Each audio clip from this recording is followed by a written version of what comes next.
Thank you, everybody, and welcome to the November 18th Board of Education meeting here at our beautiful George Fisher Middle School auditorium. And welcome, everybody. I would like to ask Ms. Stevens for a roll call.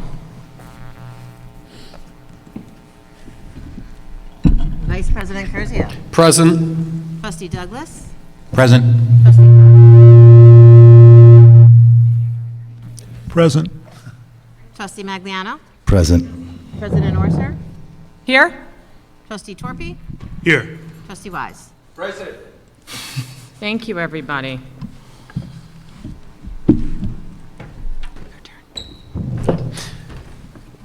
Madam President, I seek recognition for the purpose of a motion. Yes, please. Thank you. I move that we suspend the regular order of the agenda and move the following agenda items to the present time in the meeting: 1.04, 1.05, 1.06, and 2.01, followed by the rest of the regular meeting after that point. Thank you. Can I get a second, please? Second. Questions or comments? All in favor? Aye.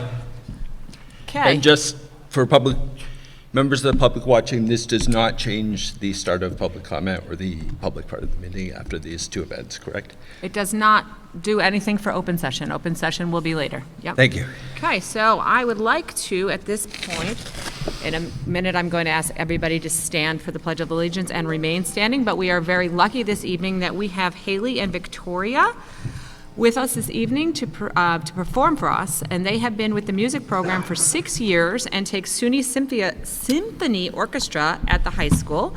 Both are involved in Tri-M and enjoy giving back to the community, so once we do the Pledge of Allegiance, they are going to play the national anthem for us, and we are thankful that they are here this evening. So if I can ask everyone to please stand. I pledge allegiance to the flag of the United States of America and to the republic for which it stands, one nation, under God, indivisible, with liberty and justice for all.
Thank you so much, Haley and Victoria. That was beautiful. Okay, moving right along to 1.05, our new and good. I don't know if there's something prepared or... Yes.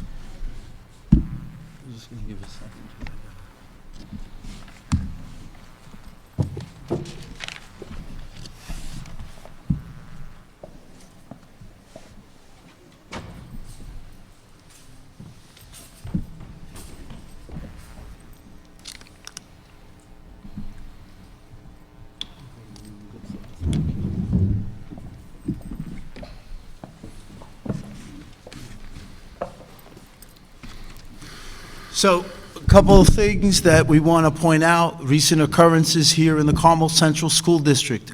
we had a series of wonderful senior citizen lunches, one hosted at each of our schools.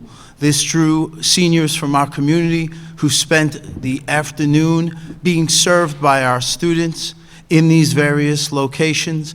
We had music where our students performed for our guests at both the high school as well as George Fisher.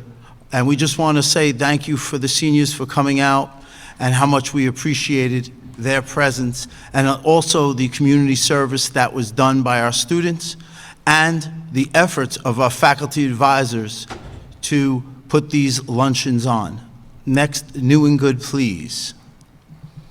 And also, same week, we had our veterans parades and events, one at the high school, where we had veterans visit our students, speak with them, get coffee and snacks, and also a parade at Kent Elementary School, which attracted veterans who would drive by and see all the students with the flags and the signs outside, appreciating their service on the day before Veterans Day. And that is the New and Good report for today. Thank you. So much. All right, we're going to move on to 1.06, and I think we have Riley with us today. And Riley, if you could just give us your report. Thank you so much. Sure. I'd like to start with a recap of the fall season with many successes across the board at CHS with homecoming, fall sports, drama club, music, and more. Firstly, both the homecoming game and dance were huge successes with 600 plus people buying tickets and the football team winning in overtime against Lakeland. Spirit Week concluded with the annual pep rally hosted by student representatives involved in student organization with the help of their class advisors. And the rock, paper, scissors tournament was won by junior Kara Connolly. Additionally, the other weekend homecoming events like the bonfire and the parade all went smoothly with great turnouts. And for that, I would like to thank all of our wonderful advisors and staff at CHS for their support. Fall sports concluded with many teams playing in sectionals and many athletes being recognized with section awards. October also included the Cancer Awareness Club's school-wide pink out in support of Breast Cancer Awareness Month. This club raised money for the cause week-long by selling bracelets and handmade ribbons in the cafeteria, which were made available to all students and staff. The Best Buddies Club also had their first fundraiser, held annually at Applebee's, where all members can volunteer to serve breakfast to donors. And the freshman SO members partook in their first fundraiser as well, the Double Good Popcorn fundraiser, reaching a total of $1,679. Continuously, the arts at CHS have been excelling with the annual Pops concert hosted in the gym on November 10th. The concert was 80s themed this year. Additionally, the CHS Drama Club held their production of The Brothers Grimm this past weekend, directed by Killian Crosby and Sophia Perez, the club's president. The music department also took a field trip to the New York Philharmonic Orchestra in the city, and last week students in AP Gov classes participated in the Veterans Day coffee stop, as previously mentioned, and got to engage with and listen to stories from local veterans. Moving towards the winter months, winter sports tryouts began on Monday, with all teams anticipating great seasons ahead. Seniors have been very busy this fall, having officially passed their first rounds of November deadlines for college applications, busy ordering caps and gowns, sitting for final rounds of senior portraits, and submitting their senior quotes and bios for the yearbook. And to conclude, I would like to take a moment to recognize and congratulate the class of 2026 valedictorian Xander Robinson and the salutatorian Megan O'Sullivan for all of their hard work over the last 4 years. Both students are incredible and will undoubtedly continue to excel in every way. Thank you. Thank you so much.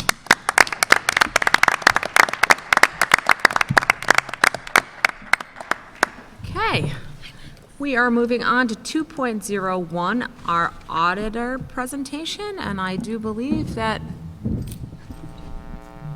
Melissa Zott is here to present to us tonight.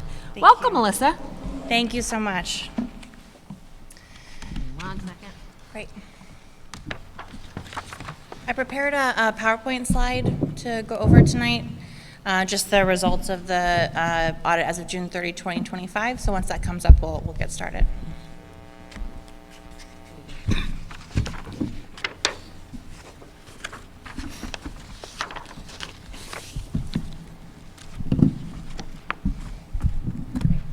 Thank you. My name is Melissa Zott. I was the engagement partner on this year's audit. If we go to the first slide. So just to kind of go over the external audit process and what exactly we do. So the objective of an external audit is to provide independent, reasonable, but not absolute assurance that the financial statements are free of material misstatement. And that reasonable assurance supports fiscal integrity of the school district. Our role as the external auditors, we are required to be independent of the school district. We do report directly to the board, as well as the community, from an objective standpoint.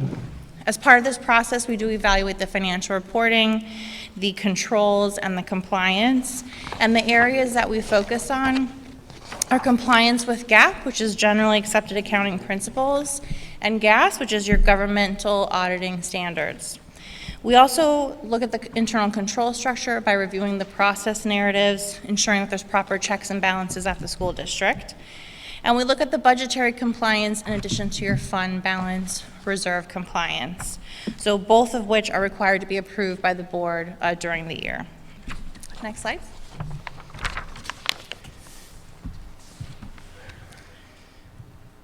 Some required communications.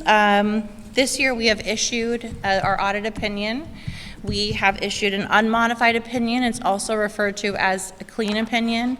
It is the best opinion that the school district could receive as part of this external audit process. We're happy to report, as far as our internal controls, that there were no material weaknesses and no significant deficiencies. There were no changes in accounting policies or estimates, and any adjustments that were identified during the audit were corrected. No disagreements with management, and all requested information was provided in full and very timely. As far as the federal single audit, we are currently on hold. The federal government just opened. They have issued a compliance supplement that we are waiting to get the final version, as it is in draft form currently. So once that gets issued final, we can issue the federal single audit and get that uploaded. I do want to say on November 8th, I met with the audit committee of the school district. We met for about an hour and a half and went over this presentation and all the numbers in extreme detail. And we had a really great discussion and really thoughtful questions, so I just want to thank them for their time. The meeting is available online if anybody wants to view that as well. Next slide. Great, thank you. I know it's a little small on the screen, but this is going to be the summary of the general fund. It is a 5-column schedule. The first column is your original budget. That's the budget that was adopted by the voters. It also includes prior year purchase orders that were rolled into the current year. The second column is your final budget. That would include any budget transfers or budget amendments that were made during the year. Your actual results are your third column, and the encumbrances are going to be your current year purchase orders that are not yet fulfilled, but that budget will roll into your 25-26 year to give you that purchasing power to complete those purchase orders. And then we have your variance with the final budget, which does take into consideration the encumbrances. The top line is the revenues. From a budget standpoint, you anticipated $141.6 million of revenues coming in during the year. You actually received $146.2 million better than what you anticipated. So it was about $4.5 million better. Most of that was interest income and state aid, which we'll see on the next slide. On the second line is your expenditures. That's your money going out of the school district. From a budget perspective, you anticipated almost $143 million to go out. You actually only spent $137.4. Factoring in the encumbrances, those purchase orders that will roll and be fulfilled in the next year, you had a favorable budgetary surplus of about $2 million. You had some other financing sources and uses. That would be any transfers in from your capital project fund or transfers out to your special aid fund for your local share. The $437,000 that you see on that row in the actual column, that's going to be your transfer out to the special aid fund. Most important line is the third line from the bottom, your net change in fund balance. In the original budget column, you had almost $1.2 million That entirely is encompassing your prior year purchase orders. So that's what you anticipated to use of your fund balance during this budget process and the rollover of the purchase orders. That amount did not change during the year, so that amount stayed the same. If we look at the third column in your actual results ended up adding to fund balance $8.4 million. So from a budgetary perspective, if you look at the very last column on the bottom, you had a budgetary surplus of almost $6.5 million. So we started off the year $28.9 million. Like we said, you added almost 8.4, so you ended at 37.3 million. You do have certain buckets that are set aside as restricted, assigned, and unassigned. The school district is limited at 4%, and that's where you ended up this year. Next slide. I've provided some graphs here for you to show and reflect the budgetary variances that we previously discussed on the previous page. The left side is going to be your revenue, final budget versus actual. The right side is going to be your expenditure, final budget versus actual. You can see on the revenue side, there were about 3 categories that really made up the entire $4.5 million that we discussed on the previous page. The largest on the left is the blue column. That's going to be your state aid. It is formula driven, and the prior year, we're looking at the detail, you had about $470,000 in overpayments deducted. The current year, you only had $20,000, so you did do better than last year, and there was an increase of $500,000. From a budgetary perspective, you want to budget conservatively to ensure that you're not increasing the amount of revenue and then coming in under. So you did do a little bit better there. The second column is going to be your orange column. That is going to represent your interest earnings. The school district does invest in a municipal pool called NILAF or NICLAS. That was earning about 4.2% during the 24-25 year. As we saw, their interest rates were still high during that year, and it's a really good time to invest the money of the school district in order to help build up reserves and get the most bang for your buck, if you will. From the gray column in the middle, that's going to be your miscellaneous income. You had $668,000 better than anticipated, and that's going to mostly relate to your refund of prior year BOCEs. Generally speaking, BOCEs invoices come in later, and you want to have that accrued. So once the invoices come in and they come in under, this is where it would fall. The only unfavorable variance on the revenue side is going to be the last column. You can see it's a very small blue column. It's about $150,000. That was the transfer in from the capital projects fund. The only reason why that was not fulfilled is there were no capital projects completed during the year. So I would anticipate in future years that would happen. We'll move on to the expenditure side. These columns are going to be favorable, so where your expenditures came in under budget. You can see that this is a little bit more flowing over all the different categories, with your highest being the blue column. The blue column, you saved about $1.1 million related to your employee benefits, specifically your hospital, medical, and your dental benefits. It is challenging to budget these benefits because you don't know the rates at the time of the budget process. So your actual came in under what you anticipated.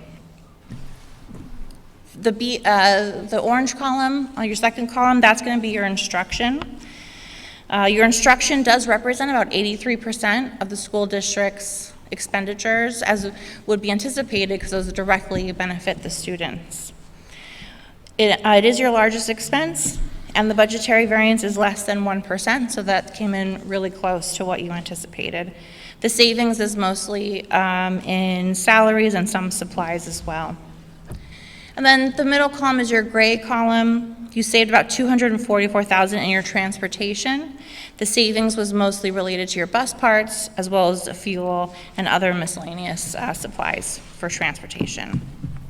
If we go to the next slide. As we talked about, you added about $8.4 million to your general fund balance. Your general fund fund balance is broken out into different categories, the largest of which is restricted fund balance. That would be restricted by either general municipal law or education law. In 2024, you had almost 19 million in your restricted fund balance. In 2025, you added about 9.4 million, so you're about 28.3 million. You can see that there are certain restrictions attached to each of these. Your tax certiorari did increase by interest only to 3 million. Those are specifically to be spent on future tax refunds. Your TRS retirement contributions is specifically spent on TRS retirement costs, your teachers' retirement costs. That increased your interest and about a current year contribution of $700,000. Your insurance restricted fund balance is to pay for uninsured claims or losses that the school district may incur. That increased interest as well as 3.3 million, which all of these did go to the board for approval. Your employee benefit accrued liability is specific for accrued leave time. So when teachers or employees separate from the school district, you could utilize this reserve. Next is your repair reserve of 3 million. This is a new reserve this year. This would be spent on major repairs, sort of like a savings to spend on unexpected expenditures, so you're not imposing that on the current year tax. And lastly is your future capital projects, which would be just for the approved capital projects approved by the propositions. Next is your assignments. As we mentioned, this is your purchases on order, so the 3 million will be rolled into your 25-26 budget, so that will increase your purchasing power. Your unassigned fund balance, it lands at about 5.9 million, which is at the 4%. There are some asterisks here on this table related to 25, so you are anticipating using some of these reserves in your 25-26 budget. Let's go ahead and go to the next slide. So here's some trends for you to see. We look at two metrics, one being your total fund balance divided by your next year's budget. That's the gray bars. This is showing you from 2021 through 2025. You can see in 2021 you started about 12.3%, and 2025 you ended about 25.3%. Looking at school districts similar to the size of Carmel School District, they range from anywhere from 22% to 37%. So you guys are in a comfortable range for that. The red line that you can see is the limit of the New York State. The school district is limited to the amount of unassigned fund balance. That was that last number on the previous page that can be retained, and that is set at 4%, and all 5 years you were at the 4%. Next slide. The school district does operate other funds, and these are the funds that they operate. Your first is your special aid fund that would track your federal and state grants that are allowable population or participants. So your revenues represent your federal state revenue, your expenditures represent specific expenditures for those students. We anticipate the fund balance to be zero. Every dollar coming in is being spent on a student. Your capital projects fund would account for all expenditures on your major capital projects. You did have capital outlay, and then the other financing sources is a new lease that was issued this year. Your school lunch fund is going to consist of your cafeteria operations. We do anticipate your school lunch fund to be self-sustaining, so we would expect your opening and your ending fund balance to be the same, which it is here. Your special purpose fund accounts for all assets held in accordance with your grantor stipulations. That would be scholarships. It's also your student club activities as well. And lastly is your debt service fund. Your debt service fund, ending fund balance of 1.9 million can be used for your future debt service payments, so your principal and interest payments. So you could utilize that to help offset the taxes in the future. Next slide. The school district does have some debt. This is long-term debt. You have general obligation bonds payable, about 18.4 million outstanding.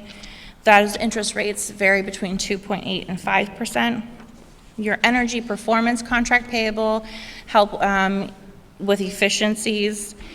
Those are about 6.5 million outstanding, and that interest rate is between 2.3 and 2.6, so those are very good interest rates. You have leases payable about 1.5, and your finance purchase debt payable, that would be for your equipment and your buses, and those range between 1% and about 5 to 6%. I like to provide the future debt service payment. This would be for all of the 27.7 million that you have outstanding. You can see that's the first 5 years individually and then grouped up in 5 years thereafter. We do like to look at the total principal and interest payment compared to your next year's budget. You're currently at about 4.2%. The benchmark could be anywhere between 3% and 8% depending on the needs of the school district. So you're right in that area as well. That does conclude, you can go next slide, sorry. That does conclude my presentation. I'm happy to take any questions at all. Well, thank you for such a informative presentation. I would like to see if there's anybody that has specific questions.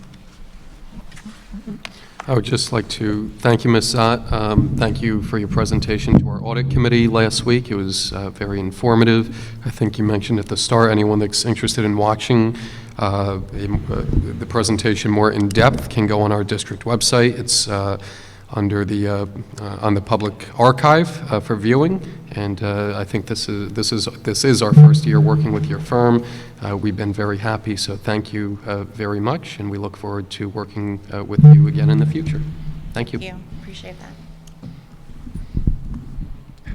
Just want to echo what Trustee Curcio said. The presentation on Saturday was very, very helpful, and it went into much greater depth than seen here, and that really gave us a much better view than I think we've had in the past. So that presentation is, if people who want to watch it can go to the district's website and see it, as Trustee Curcio mentioned, and I believe the documents that accompany that are being uploaded to the district website. After tonight. Beautiful. Thank you so much. Wonderful. Thank you. Thank you. Thank you. Okay. Thank you. Moving Appreciate it. back Have a great night. to 1.03. May the Board of Education recess into executive session for the purposes of discussing details of an employment history of a particular person and receiving legal guidance exempt from open meetings law. Can I get a motion? So moved. Can I get a second? Second. Questions or comments? All in favor? Aye. Okay, so we are going to, it's 6:59. This first executive session, we will make sure we are not in for longer than 30 minutes. We do see that we have quite a crowd tonight, and we want to be respectful of your time, so we will be back out at 7:30.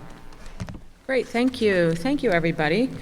Now, we are going to move into our next item, open session. I just wanted to, before we begin tonight, I wanted to acknowledge that we have many members of our community here who would like to speak to us during public comment.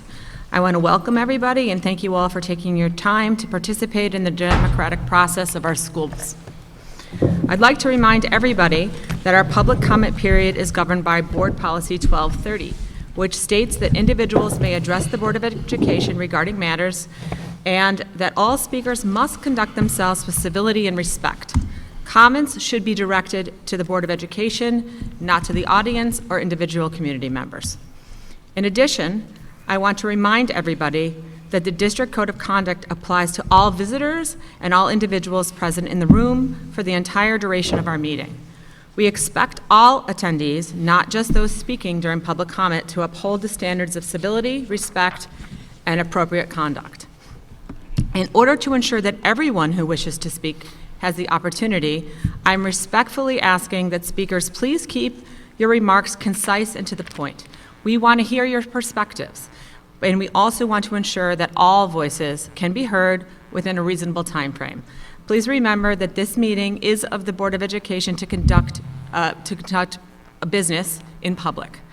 And we expect that all speakers and attendees to follow our expectations of decorum, respect, and civil discourse. I want to thank you in advance for everybody for your cooperation this evening and for coming. So, Ms. Stevens, do we have anybody signed up? We do. The first person is Tom Bader. Is Mr. Bader here? Okay. Okay, Sarah Baylock. Okay, come on up.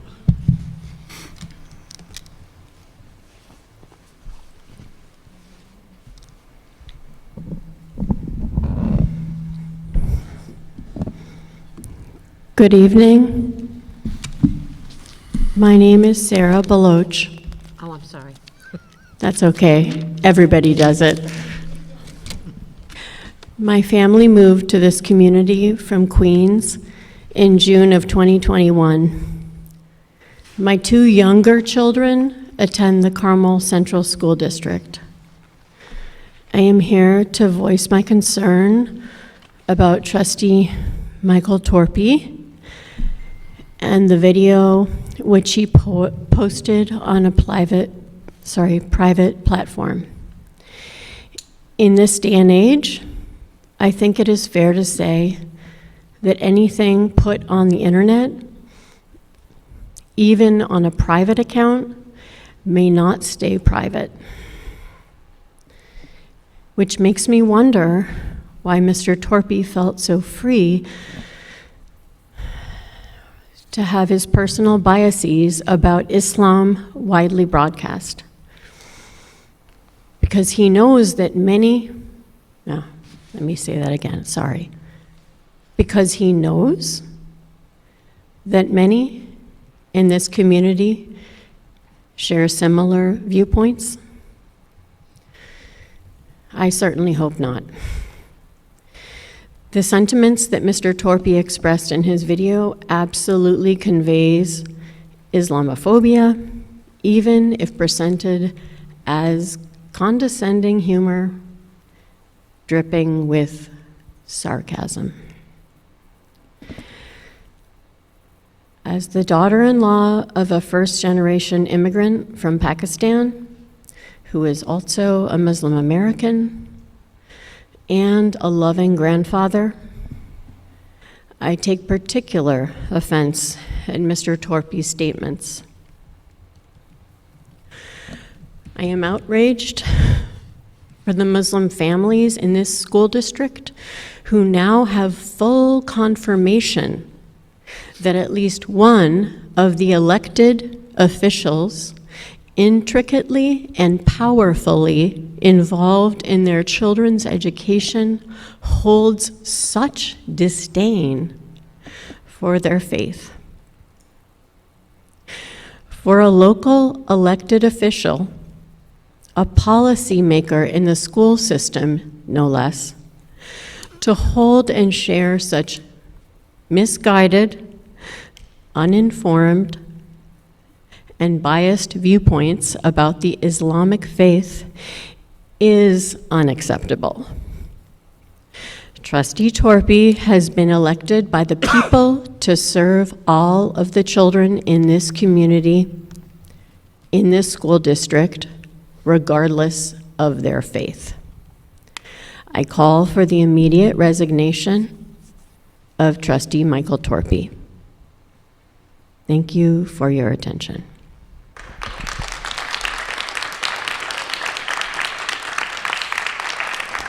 Okay. Thank you. Ms. Stevens? Jasmine Jamal.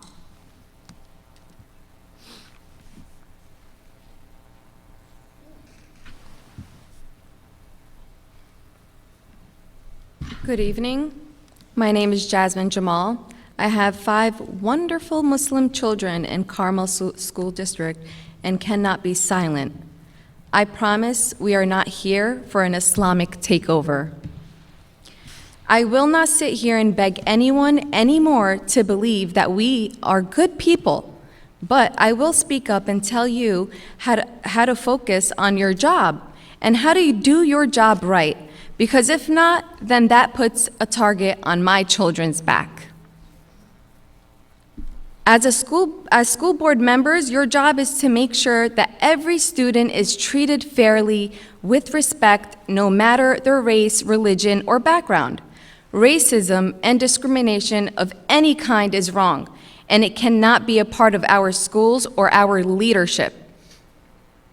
Being on the school board is a serious responsibility.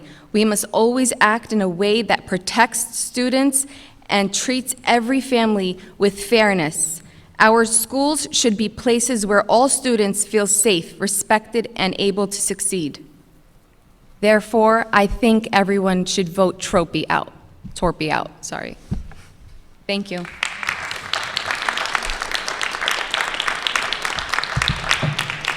Thank you. Ms. Stevens? Linda Jenkins. Is Linda here? Yep, Oh, she's there here. she is, okay.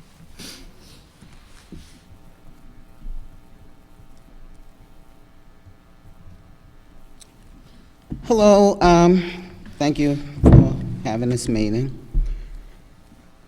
I'm here because I reject racism and support religious freedom and separation of church and state. A huge mistake the school board and county legislator and law enforcement made 2 years ago was not holding teens accountable for death threats aimed at Black and Latino children. There was no public denouncement by anyone in authority. There was a half-hearted effort to appease parents with a 4-week DOJ writing assignment. Any anti-bias training here must include teachers, students, and board members. Parents may need professional help since they're raising the children that did that, and MAGA literally means which in Latin and 5 other languages. That's right, look it up, see it for yourself. The fact of that alone may be too much for their ego, so professional help may be needed. There's racism across the country, not just in the Carmel Central School District. People think MAGA means bring back racism only to Black people and people of color. I'm telling you to think again. Polish, Irish, Italian, Greeks, Slavs, Catholics, Russians, Eastern Europeans apparently have forgotten the WASP, white Anglo-Saxon Protestant, 4-generation landowner, unspoken rule. Perhaps in your desperation to assimilate, you never knew it or didn't care, but you are playing with fire.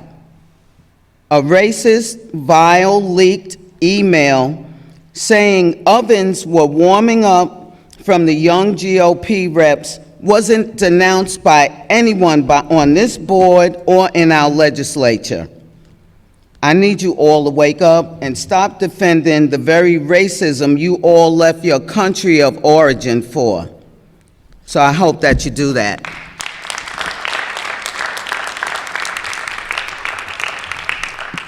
Thank you. Ms. Stevens? Eileen McDermott.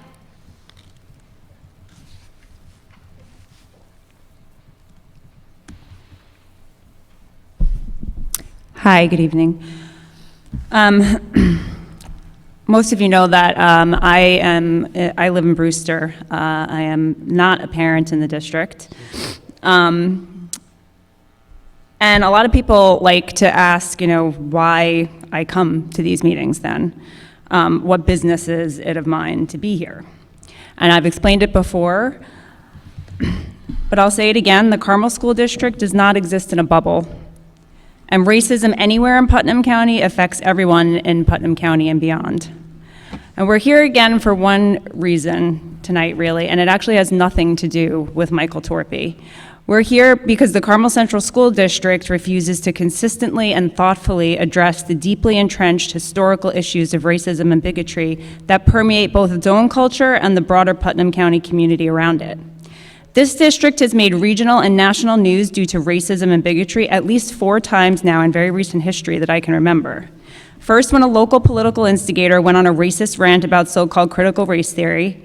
Next, when TikTok videos depicting the murder of Black and brown children in the school made headlines. Again, when the board tried to remove protective language for minoritized groups from the DEI policy at the bidding of the Trump administration, and now. And then there was another time, of course, that the board spent months of energy and God knows how much money getting one of its members pointlessly censured for opposing the genocidal policies of a foreign government in his personal capacity. In that case, the supposed justification for the censure was to ensure that Jewish students felt safe, notwithstanding the fact that the trustee in question, A, in no way invoked the board, B, was Jewish himself and reflected the opinion of many thousands of Jewish people, and C, neither said nor did anything directly to indicate any kind of bias against Jewish students. And yet here, we have a board member who openly and gleefully slandered an entire population of people he has nothing to do with and no connection to, referring to the board in his comments, and the resolution the board has introduced as a remedy, although thankfully it acknowledges that the comments were an expression of anti-Muslim sentiment at least, does nothing to discipline Michael Torpy directly and proposes as a remedy training. Training and education are obviously needed, but an implicit requirement for training and education to work is an open mind, and it is beyond clear from the video in question that Michael Torpy does not have one. This is not merely a First Amendment case of a board member engaging in political speech in his personal capacity. It is a case of a board member invoking and thereby implicating the board in his overtly racist rant. I'm here as a representative of Putnam Pride because part of our mission is to speak out against oppression of all marginalized people in the community, not just LGBTQ plus people, because if Islamophobia is an acceptable characteristic of people entrusted with key decisions affecting students, then so are transphobia and homophobia and any other type of racism and bigotry. So I urge the board and community members to take all of the actions in their power to remove Michael Torpy from his post, but most of all, I would hope that he will reflect on the damage he's done and resign of his own accord to save the taxpayers' time and money. And again, I hope the school district will stop pretending that systemic racism, homophobia, and transphobia are one-off exceptions to the rule here and face its demons in a deliberate and meaningful way that is led by the suggestions and concerns of affected parents and students in the schools.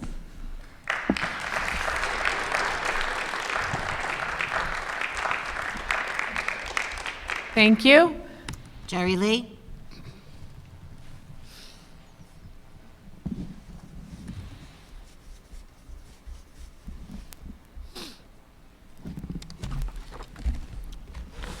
Well, I think you know me by now, so I'm going to take a little break from that. If I remember right, I just heard, and maybe I'm incorrect, it's, and they were just given that audit report, $8.7 million in surplus. Year after year, the reserves go up and up, and, you know, we never touch them, so maybe it's time to give a tax relief back to the people. 4 weeks ago, I asked a question regarding a teacher that got paid for per period as a sub and was also a full-time teacher. When they call in sick, do they get per period instruction, which in my opinion, they're not there for that per period. So they shouldn't. I still haven't gotten an answer. President Orser, you were the one that said, we'll get you that answer. I'm still waiting for it. And I'll just go on my rant and maybe you guys can have an answer for me after. I don't know if you guys are aware, but you know, over several years, there have been teachers that were caught either not showing up for work or not putting the time in when they weren't there, or even though there was a sub there, they put in their regular days.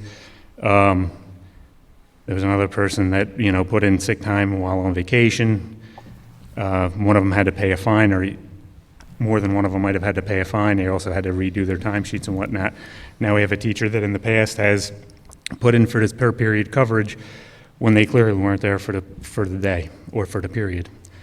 So last year, the district had to pay employees that were somehow underpaid a few years back the money that was owed to them. And now I'm wondering, in this case, you know, the district, aka the taxpayers, are owed the money back that the double dipping occurred with. I don't think why, you know, you guys get these FOIL reports every week, I think, or every month, but you never ask for the answers to the FOIL requests. You don't look at the responses. You'd know this stuff by now. And it's, you know, it's very clear that what the FOIL was, if you looked at it, you'd say, oh, yeah, I see what they're asking here. I see the position for the executive assistant has been filled. Not a big surprise to me who it is. That's neither here nor there. My question is that if the salary range is between 81 and 91,000, Why aren't we starting them closer to the 81 side, especially when it appears that they may not be qualified for the position?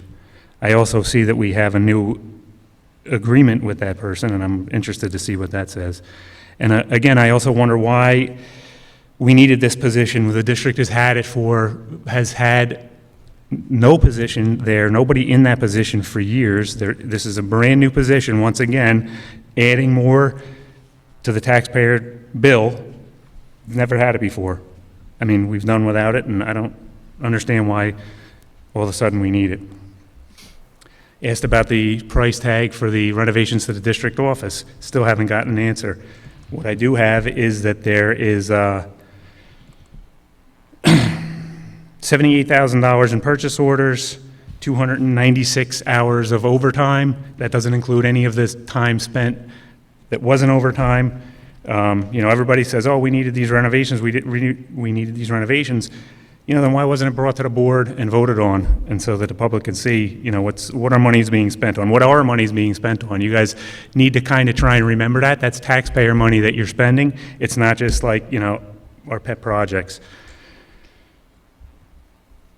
With these things that are going on, you bought the foam pouches, no approvals, the district office, seemingly no approval, sweetheart deal for somebody that seems like now that it got rescinded, but yet they're still getting the position.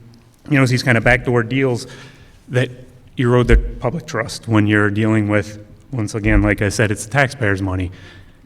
We're footing the bill. We keep building these reserves. Tax is still going up. I mean, I know this year we're looking at hopefully a 0-0, but how about it going down? Again, going back to the district office renovations, we have these audit and facilities operations committee meetings agendas, and there's never anything on the agenda about the district office renovations. It's just, strange. These are agenda items now. 6.02, you guys have the disposable equipment. There's 432 laptops. Sorry, I'm probably going too fast. 363 desktops, 9 netbooks, 7 iPads, 20 printers, 34 projectors, and 40 monitors. I'm just curious as what happens with this stuff. It may be obsolete to the school, but it's possible that there's some families in need in the community that could, maybe use a laptop, and maybe that's something, instead of just tossing them, destroying them, I don't know what happens to them, but maybe we could, reach out to some people in the community and say, hey, we got 432 laptop computers that we're going to be tossing. Anybody need one? Just a thought. Maybe, again, that's kind of a way that you could sort of give back to the taxpayers a little bit. And no, I don't need one. 7.03, the 8th grade graduation dance and both the ice ball are hiring a teacher's catering company, which happens year after year after year, and a DJ, neither of which have a contract. And I'm wondering if this ever goes out to bid, or do we just hire them because they work for the district? There's a fundraiser, cancer awareness boxes. I'm just wondering also, too, is there anywhere in the community, like out there, other than the school district, that people, community members could, donate to these boxes and maybe help out as well? That's it for me for now. Thank you. Thank you. Ms. Stevens? Rebecca Rivera.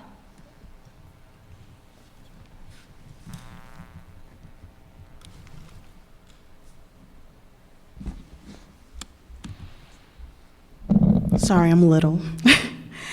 Hi, my name is Rebecca Rivera. I have 3 sons. I came here from the Bronx. I've only been here for about 9 years. I love this community. When I see people in person, everybody in this community is so friendly and so nice. So it comes to a huge disappointment when I see a board member displaying blatant hatred on his personal Facebook account. However, Facebook is still on the World Wide Web. There is no such thing as private when it's so public. With that said, I am missing my father's birthday, and my son lost his tooth, and I'm not there to be there with him, to be the tooth fairy, because I'm here to express my concerns about the hatred that is in our board member, and that needs to be discussed. That needs to be confronted. There needs to be some sort of confirmation for our community that is going to be handled. I see these parents that are Muslim. I'm not Muslim, but seeing my fellow community members being hurt and affected by such slander, I have to come here and I have to speak up for my community. It's not just my community, it's my children's community, it's my children's future friends, and it needs to be addressed. My children know why I'm here. They know that when something's wrong, it needs to be addressed. There needs to be consequences, and there needs to be a promise to make our community feel safe moving forward. And that's what I'm expecting to hear from the board. Thank you.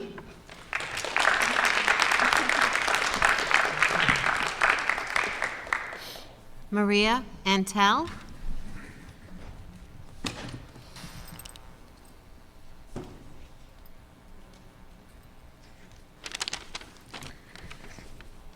Good evening. Thank you for hearing my concerns. The day that Mr. Torpy's video went public, he released an apology statement. Little does the public know that while he was pretending to apologize, he stalked and harassed 3 members of this community through an alternate account where the racist comments about Muslim people continued in our inboxes. I was told in this message that all Muslim people are bad in so many words, and that I need to be corrected for writing a complaint about Trustee Torpy. This complaint has not been dealt with by the board.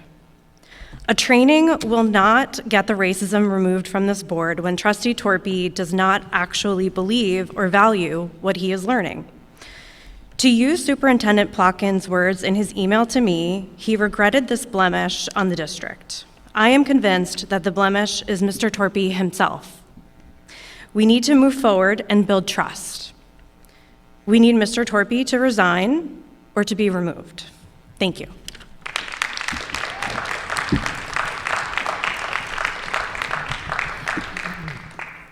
Thank you. Joanne? I'm sorry, Abigail Ms. Stevens? Santana.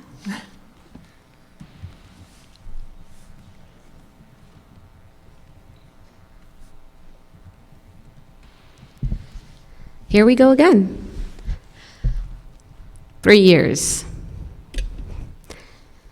Melissa Curzio, I said this 3 years ago. I'm going to keep coming until the problem is resolved. The problem has not been resolved. And let me go deeper. This isn't 3 years. This is decades. For those who tell me to leave if I don't like it here, to get out, I've been here longer than all those people who tell me that. I've been here since I was 8.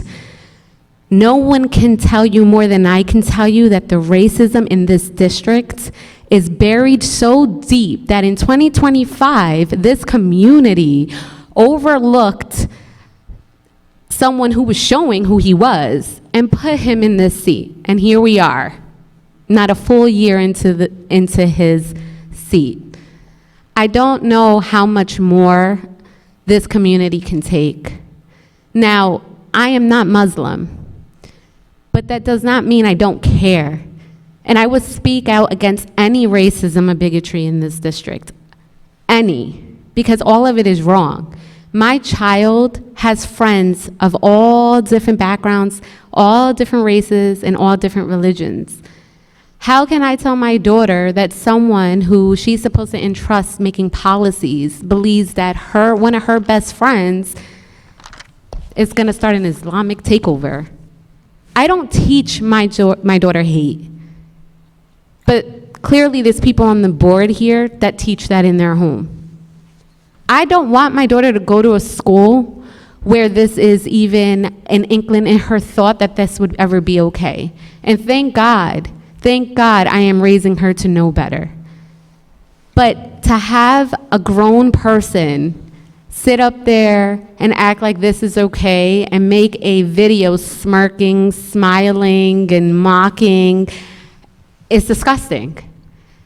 And in my eyes, he was talking as a board. We accomplished he was speaking as a board. 2 board members endorsed him during his campaign. We're very true to their word. Am I wrong to believe that those sentiments, you believe them as well? I have to sit here and be honest. I am hurting for this community as a whole.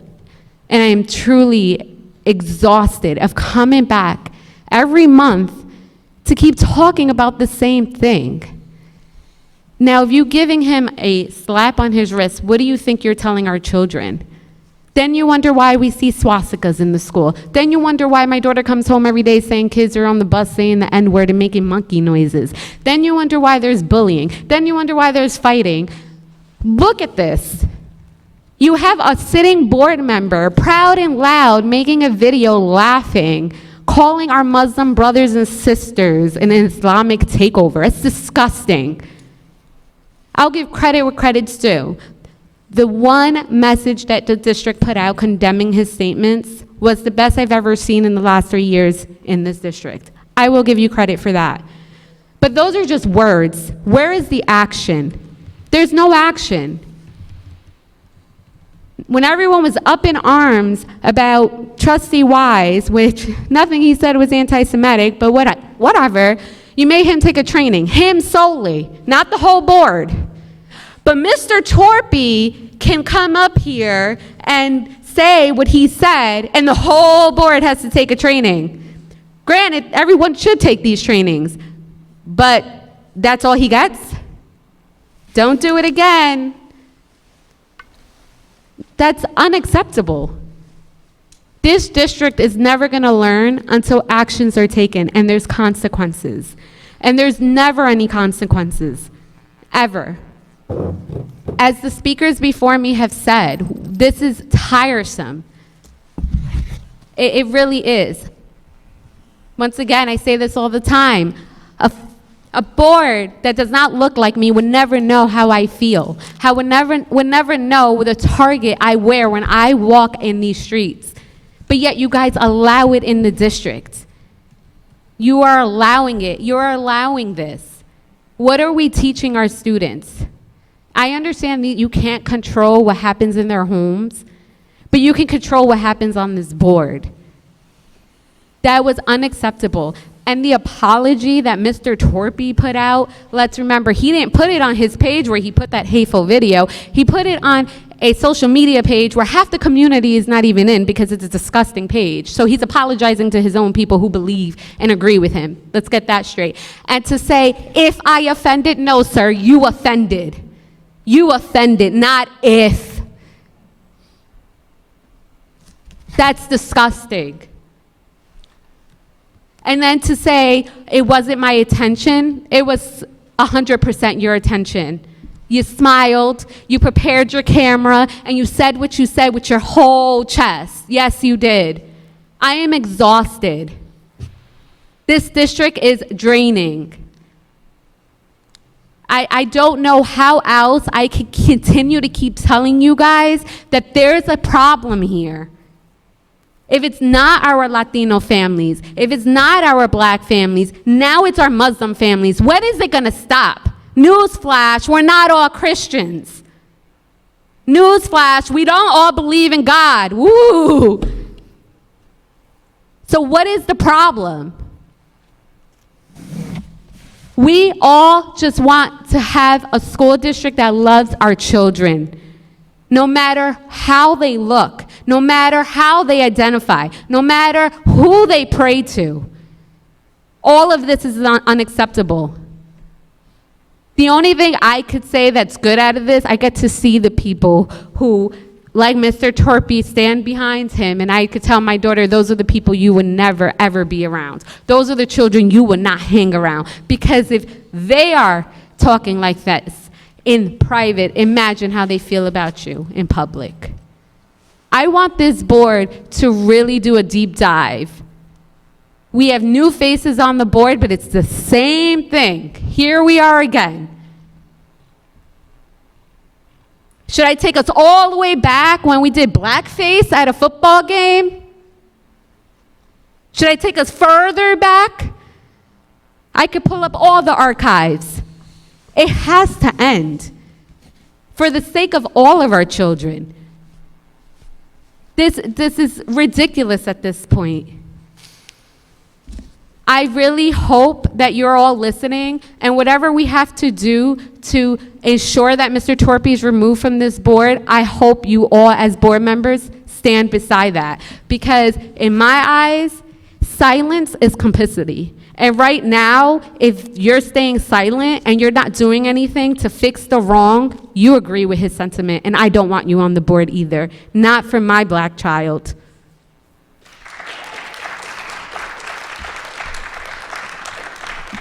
Thank you. Ms. Stevens? Mike Falloon. Maybe say that again. Mike Falloon.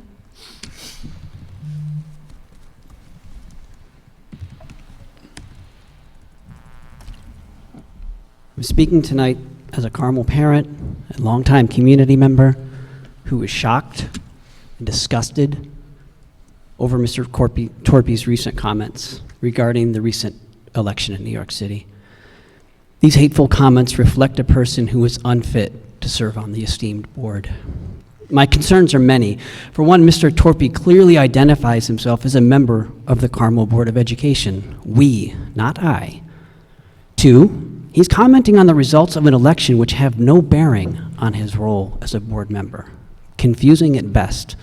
Third, and most importantly, he engaged in unfiltered hate speech when he stated that the election of a Muslim mayor will, and I hate to say these words, but they're yours, sir, quote, lead to the Islamic takeover of Western society.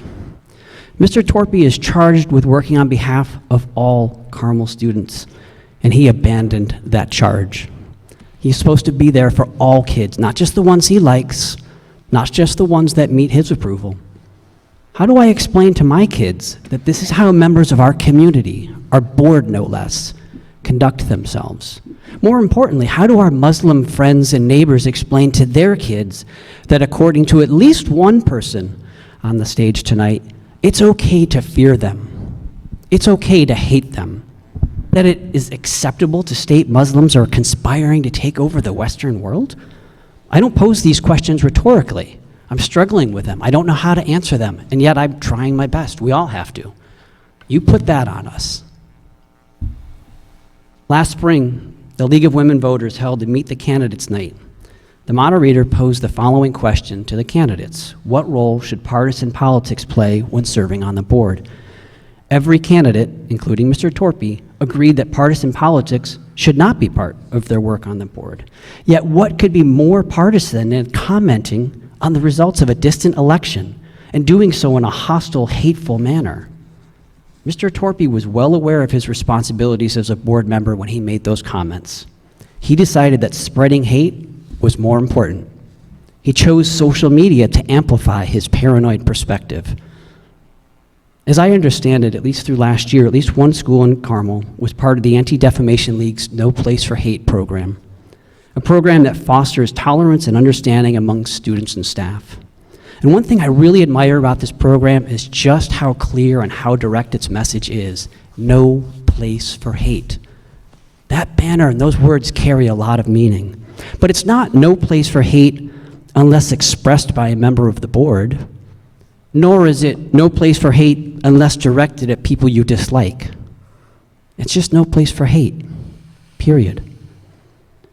In Mr. Torpy's tepid apology, he dodges responsibility by saying the comments were not posted publicly. This is a matter of discussing where the disturbing comments were made, not what was said. Further, if these racist comments were truly made in public, why does the community at large and people outside of our district know what Mr. Torpy thinks of Muslims? How did my oldest child, attending college out of state, hear about Mr. Torpy's comments before I or anyone in our family said anything to her about it? In addition, Mr. Torpy said his comments could be interpreted as carrying negative implications. There's no could be. There are no implications. There doesn't need to be any implications because Mr. Torpy stated boldly and clearly that the election of a Muslim mayor would lead to the Islamic takeover of Western society. He said it loud, he said it proud. I believe what he was trying to say in those apologies is, I'm sorry I got caught. Mr. Torpy has disgraced himself, the board, and our community. He is no longer fit for this office. The board's credibility is significantly compromised each day Mr. Torpy continues to serve. I hope that Mr. Torpy has the decency to learn from this experience and emerge as a better person. I also hope he realizes he has the power to step down and diminish further distractions and allow the board to focus on its primary duties, ensuring the best possible education for all students. We all know what school is like. It's challenging even on the best of days, and our kids need allies at every level, not belligerents, not hate-mongering, and especially from the board. Our kids deserve better than to have a board member who views them with fear and contempt and talks trash about their culture and/or spiritual beliefs or those of their classmates behind allegedly closed doors. In recent days, the board has issued a well-worded email, which is greatly appreciated, but words are not enough. Mr. Torpy needs to resign or be removed.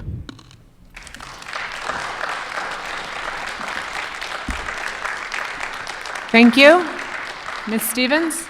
Yes, one more person, Jürgen Tempel, if I got that right?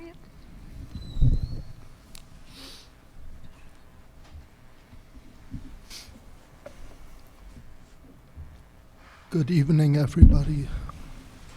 This is not the first time I unfortunately have to speak here about the topic of a lack of tolerance and understanding for different groups in the school district, in our society. But unfortunately, here I am again. When will we finally learn that we need to respect each other? There cannot be any making fun on a group of people based on their religion. I am proud to practice my Christian religion, and every religion should be proud to be who they are. And here in Carmel, we actually have a variety of religions. We have, besides Christians, we have the Jewish religion. We have plenty of Muslim brothers and sisters. And in addition, I don't know whether everybody is aware, within this school district, we have at least 2 Buddhist monasteries. So tolerance based on religion is mandatory, and remarks like the ones by Trustee Torpy are unacceptable. But it's not only religion, it's race, it's sexual orientation. Too often these values have been compromised here in the Carmel School District. While at this point, I must ask Trustee Torpy to do some soul searching about his remarks. We as a whole, as a community, and the whole board needs to do soul searching about the different groups in our society, about tolerance, acknowledgement of each other values, and here also still about embracing the diversity of this community. At this point, I hope, Trustee Torpy, you will do soul searching. In the meantime, for the better of this community, I kindly ask that you may consider stepping down from the board and consider yourself, putting yourself to valuable service in this community at some point in the future, hopefully after a learning experience based on this incident. Thank you very much. Thank you. I don't think there's anybody else signed up, but as always, we do ask if anybody, yes, please come. Just state your name and your town, please.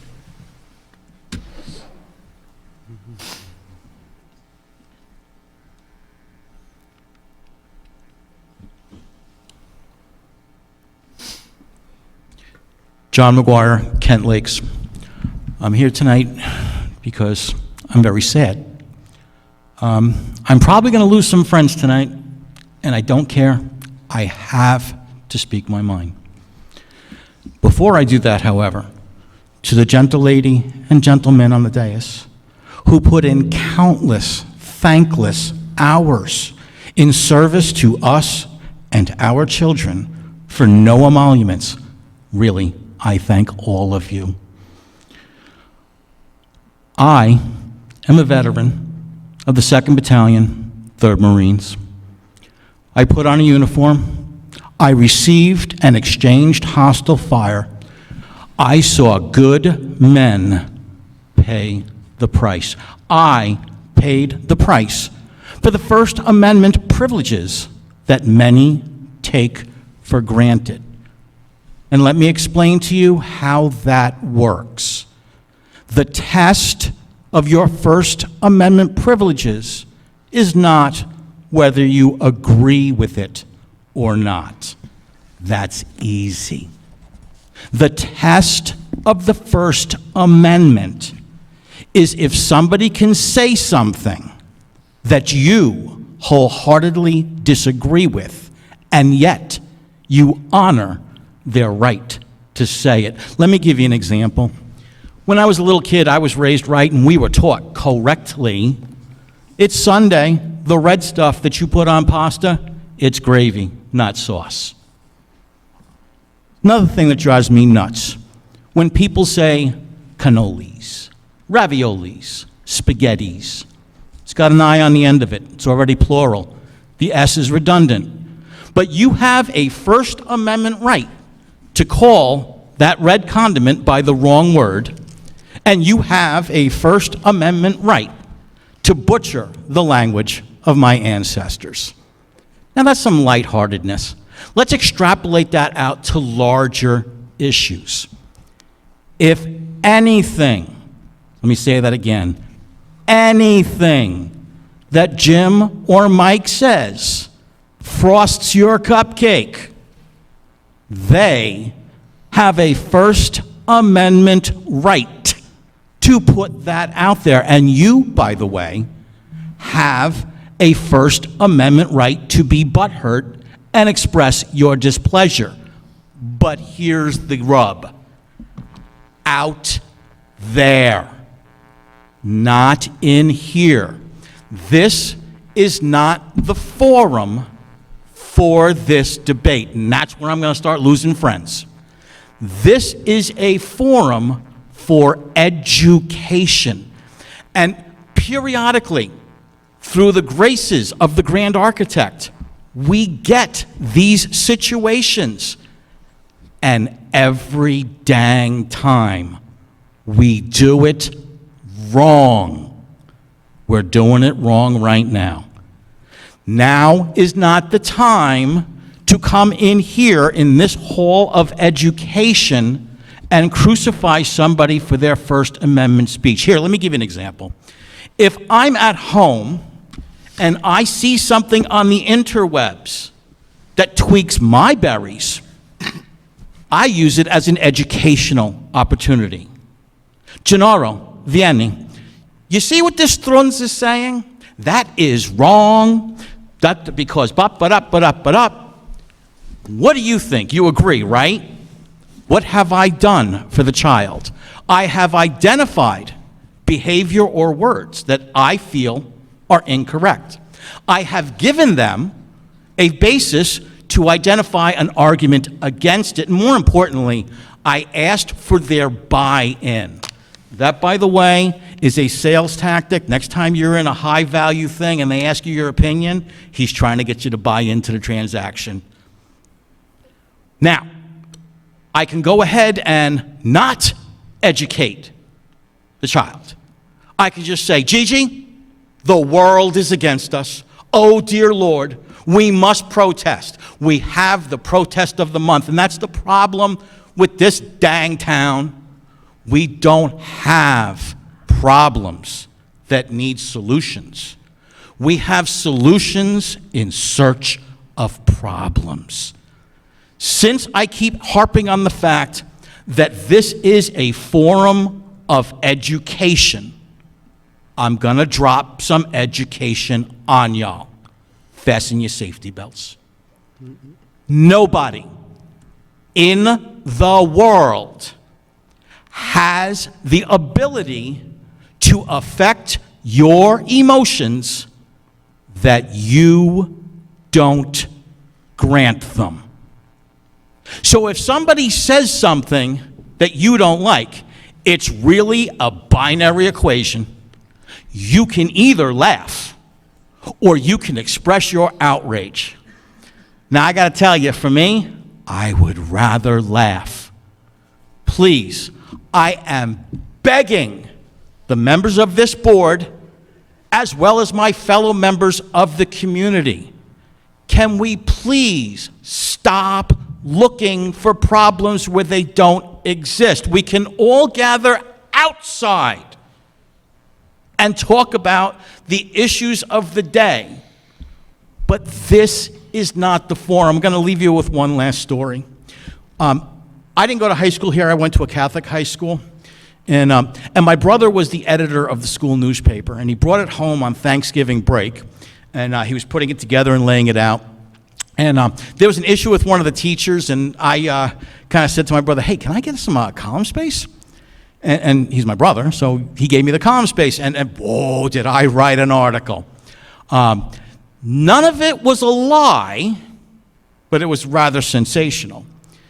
So when he got to school and they ran off to the issue, and December issue came out and that article hit, and the teacher that I had highlighted, his cupcake was frosted.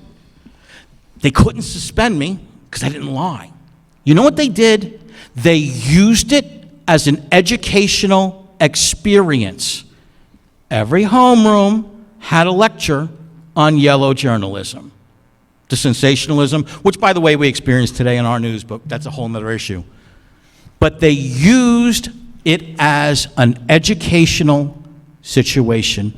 Can we please, for the love of God, focus on education and not demeaning the character of our fellow citizens? Thank you. Is there anybody else that would like to address the board? Yes, please. Just state your name and your town, please. Yvonne Silva, Carmel. I was shocked by the previous speaker because basically telling folks like me who have experienced racism, whose children have been violently affected by it, that there is no problem. There's an arrogance in that in a place of privilege that is so ignorant and so lacking compassion that is outrageous. What Mr. Torpy did was not simply free speech, it was hate speech. There's a gigantic difference between the two. Let me just read you a couple of quotes. We can disagree and still love each other unless your disagreement is rooted in my oppression and denial of my humanity and right to exist. That is hate speech.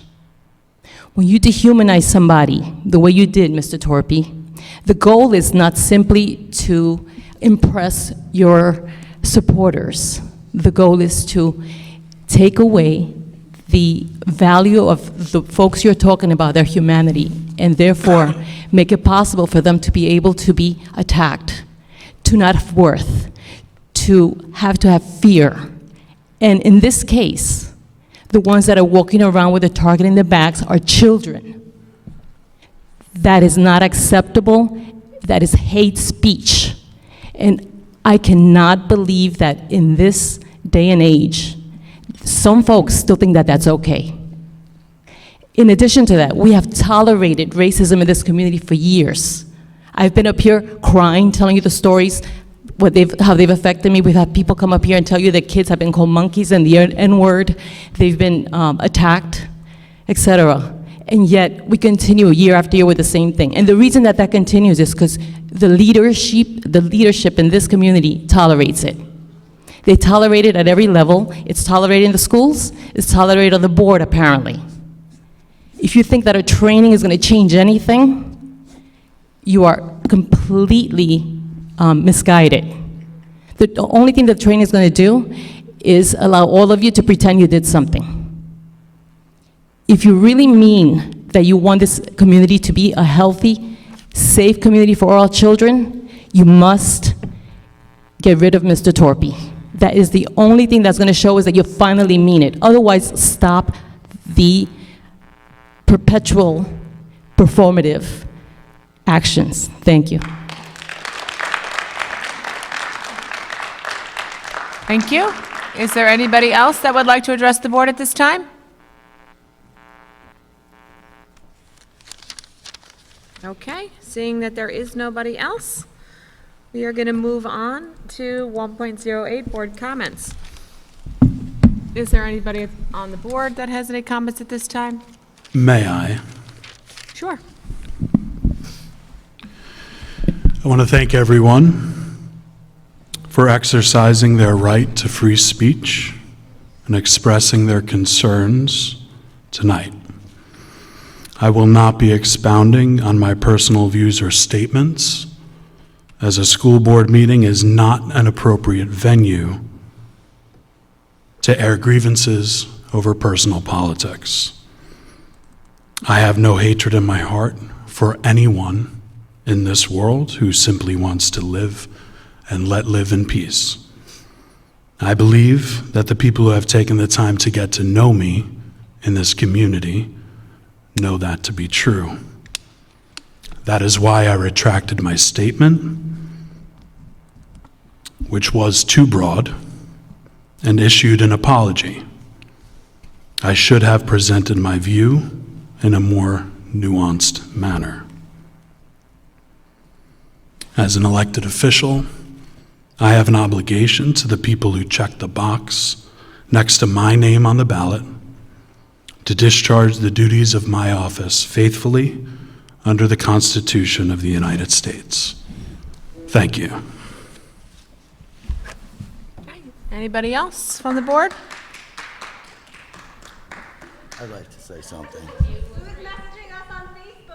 Excuse me, I will have order. No, please, no, we're not going to engage. If you would like to speak to us, there will be a second open comment at the end. And if you continue to yell from the audience, I will ask you one time to please not, and then I will ask you to be removed. We need to keep decorum. Trustee Magliano, if I may, because an accusation was levied against me tonight. I didn't hear anything, so right now, we're not going to right this minute, or? No, earlier, during board Oh, comment. I thought you were finished, okay. No, I was, but since it was just said again, and I did, and it was mentioned during public comment, so I'd like to address the accusation that I have been messaging people from alternate accounts. That is absolutely false, and if there is any evidence of that whatsoever, I hope you make it public, because that is absolutely not true. I have never messaged anyone in this community from a fake account, period. Okay, thank you. Excuse me. Yeah, that's my father. He was a Marine. He served this country proudly. Mr. Torpy, I need to keep order. Again, Not my account. Again, Mr. Torpy, and please, anybody from the audience, if there is another, I will call for a recess of this board meeting. We need to keep order. Thank you. Mr. Magliano? Yes, ma'am. Thank you. I want to thank everybody for coming out. I appreciate it, whether you're in support, against, or this and that. This is your right, and you have the right to be heard. I feel like there is some confusion as to the First Amendment, and as we all know, the First Amendment is freedom of speech, but it's not freedom of consequence or liability. And when Mr. Torpy chose to speak in his official capacity, he sacrificed a little of that privacy, that little of that protection to a private citizen when he chose to speak like that on his public social media Board of Education page. Now, I have had a chance to give this some thought, And I come to terms with, there is no right decision, and there's going to be backlash, but maybe you guys can see, I'm not here for people-pleasing, and I'm not here for politics. I'm here to do what's right for the kids. I was not on the board for previous incidents with other board members. I was not privy to the facts, nor can I weigh in on how they treated that, but I am here now, and I want to go on record as having a zero tolerance for behavior like this from the Board of Education, and I feel like our previous experience of very little accountability only emboldens this type of behavior. And at some point, we do need to change and set the precedent that this is not going to be acceptable. This behavior goes against everything we stand for at a Board of Education. It promotes hate and division. It erodes public trust. It's a disruption to the very work, and it undermines the exact task that we are here to do. The Carmel School District has been enough case studies and been used enough for online entertainment. And I believe that throughout this, there has been numerous violations, both constitutional to some of our constituents, and not only that, this is unacceptable. It degrades everything we do. Mr. Torpy is a liability to the board, and I feel that there is no way that we can make all students feel safe and welcome while he maintains a position on this board. I would like to ask you in front of everybody, Mr. Torpy, are you willing to resign your position? No. Excuse me, hold on, please. I need decorum. Can everybody please sit? This is a board meeting. This is board comments. This is the time for the board to speak. Then I'm going to let you guys know that after our next legal thing, I am going to get the proper wording, and I would like to bring this to a roll call vote in front of all of you for the board for the removal of Trustee Torpy for his violation of his duty. Again, I'm going to ask Mr. Magliano, right now, you need to be speaking to your fellow trustees, not to the audience, please. I need to keep... I wasn't on the board with Jim. Jim is not on trial I need to here. keep decorum. Okay. I'd like to... I'm going to ask for a recess if this can't be, Okay, please, can I have I'd like to make a motion for a 5-minute recess. I second. All in favor? Aye. Whoa. Wait, Discussion. I'm going, okay. We have a measure before the Discussion, board. Mr. Wise, discussion. So first off, I request a roll call vote. Second off, I suspect that me and Mr. McGuire don't agree on everything, but I think the public... Please, we have a motion on the table. That is what the discussion is about. I am speaking to the motion, if I may. I think that an expectation that there not be any reaction to the audience from such a heated measure is not reasonable and was not That's fine. ever enforced in the past. I oppose this motion, and I am requesting a roll call vote. Okay, thank you. Anybody else? As I said, I think this is a clear free speech issue. Okay, roll call vote, please. I'm sorry, we're voting This to... is for just a 5-minute recess. Thank you. Vice President Curzio? No. Trustee Douglas? Yes, I feel that anytime anyone within the board asks for a short recess for the benefit of conducting board business, 5 minutes is a small ask. Yes. Trustee Grasso? Yes. Trustee Magliano? No. President Orser? Yes. Trustee Torpy? No. Okay, motion did not... Trustee Wise? Oh, sorry. No. Okay, motion did not pass, so I'm going to just ask that the board, speak to the board, please, for everybody that's up here. We're here to speak to each other. This is a board meeting. Okay, that's it. Yes, I can. I understand that, but I have to have good quorum. This is your third warning. Can somebody please ask? I'm going to ask you just to step in the audience. I'd like you to step outside for 5 minutes. Okay, then please ask them to leave. Thank you. I've asked you just for 5 minutes just to step out while the board is conducting business. Yes, please step out for 5 minutes. That's all I'm asking. Okay. As a point of order, I ask that the board review this decision of the president. Excuse me, if you guys, So I'm introducing a motion that we not exclude members of the public from this discussion, from this meeting. this is not open session. Okay, can I have a second? It's a point of order raised. Can I have a So second? I'm sorry, are you asking us to engage with the public from the board table? No, I am asking that we not expel people from the room for expressing the damage that was done to them by statements that were made up at the. We at this had table. open session where they had the opportunity to discuss their feelings. Okay, can we see if we have a second and then move to discussion if we do? Trustee Wise, can you clarify, are you initiating a point of order, or is this a motion that you're making? I move that the member of audience who was expelled from the room be readmitted and that we not take steps which would be clearly understood by the public as a restriction on speech. Okay, can I ask, Jordy, I'm going to leave. I would like to, Excuse I me, would like I to- really need, please, If I I'm may. asking very nicely, I need decorum. I cannot run a public meeting without decorum, both on this board and in our audience. I would like to make a small correction, President Orser. This is not a public meeting. This is a meeting held in Well, public. thank you. And that is a significant difference. Yes, That but is a significant I'm difference. asking We are- everybody we are nicely to here- please maintain decorum. We are here, this is obviously a heated issue. This is obviously an issue that people are passionate about, and I applaud that, and I expect that, and I wouldn't want to live anywhere where there wasn't such passion. However, this is a meeting held in public, and there needs to be decorum, or the meeting cannot proceed. Well, it can, because you guys just voted for it to proceed. And I would like to express my disappointment that our president asked for a 5-minute recess, and we as trustees were unwilling to afford a 5-minute courtesy. I find that unfortunate.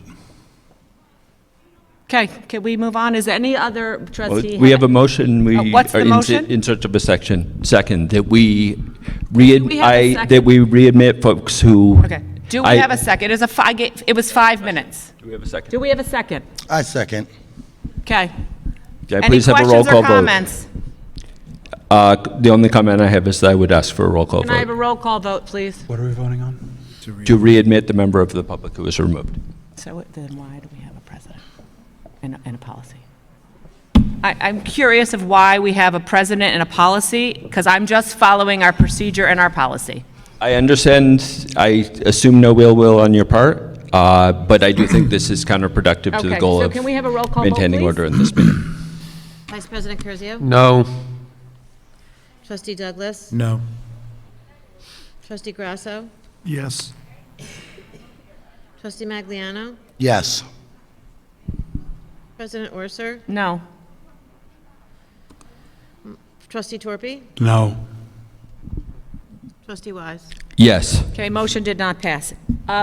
Is there any other board members that have any comments at this time? Yeah, so I would like to, returning to the board comment, which it is, I do want to recognize that every member of this board has an absolute right to express their own opinion outside of the context of the board and when not speaking as the board. I do not believe that that is what happened with Mr. Torpy's comments. I believe he made those comments on a page which was used to campaign and to speak of his positions on the board. And this is the part, when I look at the impact these statements have on our students, that they look at a member of the board saying, "We on the board," we, and then expressing these really ignorant and racist and Islamophobic statements. With that in mind, I think that brings us into a position where it is our duty as the board to say that, no, this does not represent we on the board. When there's a thing that Trustee Torpy, since we're speaking to each other up here, you said that your statement was too broad, but saying more narrowly that Muslims are invading the West would still be Islamophobia. You said that your statement should have been more nuanced, but I don't know how you could, in a more nuanced way, say that Muslims are invading the West. And you also said that you have an obligation to those who voted for you. No, you have an obligation to all members of this district, whether they voted for you or not, as I do. I'm not going to speak to the Please, matter if we can of have- what should be done. I understand that Mr. Magliano will be introducing a motion, and we're going to receive legal guidance to that, as to what our options are in this area. I will say, as I said, and we spoke in private after your statements, and as I said after your apology, what I hope this will lead to is that you will do what I have done. You will engage with the community that some folks are saying you have hurt them. I am a member of the Jewish community. I speak every day with members of the I'm gonna ask that community. the audience please refrain from commenting or... I have discussed the issue on which I spoke outside of the board with no representation, unlike you, that I was speaking for the board, with my Torah study group, with my Daf Yomi group, with my congregation, with my family. I ask that you make the same effort. There are members of the community tonight who have told you that they are members of the Islamic faith, that you reach out to them, that you have these conversations with them, as I have done. And you try to learn from this. We've had a number of people come up here and talk about how these statements hurt them personally. It would be easy to dismiss them, as one speaker did, and say there's no real problem here. But there is a problem here. When people don't come in here in these numbers when there's not a problem. So I think it's time to learn from this and proceed. Thank you. Thank you. If I may. Yep. Trustee Torpy, you're recognized. Sure. Trustee Wise. Trustee Torpy, if I may just interrupt, the superintendent would like to... I just want to remind people I'll that, recognize you. I didn't really want to say anything tonight. I wanted the board to do the speaking. But there has to be decorum here. There's a mechanism for people to participate, and there is to be no calling out. And it's just that simple. So if you want to come to the mic, the Board of the Education welcomes you to do so. But we're not going to go back and forth. It deteriorates the decorum here. It's against our civility policy, and I have to ask one more time. Thank you, Mr. Superintendent. I will remind the community, we, of course, welcome public comment. We have one of the most lenient and open public comment policies of any school board in our area. There is a second public comment. If you would like to further express your comments, questions, concerns to our school board, we are more than happy to hear you at our second public comment. Mr. Torpy, you're recognized. Thank you. Trustee Wise, I disagree that I was speaking in an official capacity, and I disagree that my Facebook page, personal Facebook page, is a page of public office. There is precedent for that in the Supreme Court, and my post and my account do not meet the standards for one of a public office. I would also like to point out, Trustee Wise, that you are now wearing a t-shirt that says, "Imagine being afraid of diversity and not dictatorship." You're sitting, well, excuse me, without interruption, with respect, thank you. I would just like to point out that that is a political statement, and you are now sitting on the Board of Education during a public meeting. That t-shirt in no way reflects the position of the Board of Education. Thank you. So I would refrain point out from that signs of expression in the audience. We ask you again. Thank you. Trustee Wise. So I would make the obvious point that I'm not asking anyone else on the board to come join me in this t-shirt. I don't think anyone would make the mistake of thinking they're there, but you know what? If I were wearing a t-shirt that attacked our Muslim community, I should be censured for that. I should be criticized for that. I am wearing a shirt that attacks the idea of dictatorship, that speaks in favor of the idea of making all members of our community feel welcome. And for better or worse, under US law, the pro-dictatorship movement is not a protected category. Thank you. So I would just like to say and reiterate that I will not be expounding on my personal views because this is not an appropriate forum to do so. And I believe that Trustee Wise is trying to get me to engage in that type of debate, and I'm just not going to do that. No, the only thing I'm trying to get you to do is reach out to the people you hurt and learn from them. Thank you. Please, from the audience. I'm going to have to ask people to be removed. Please, stop. Thank you. Is there any other member of the board at this time that would like to comment during board comments? I would. Mr. Douglas. Trustee Douglas, you're recognized. Thank you. So I've heard from a lot of trustees, and for those of you that I've had the honor of serving on this board with for the last few years, and for those of you who are newer, I've had the honor of serving with you. I appreciate the time, and for the community who has supported me. I'd like to make two comments, Trustee Torpy. One, you made the comment that the people who check my box are those who you represent. That's a misquote. If I am misquoting you, you did say the people who check my box.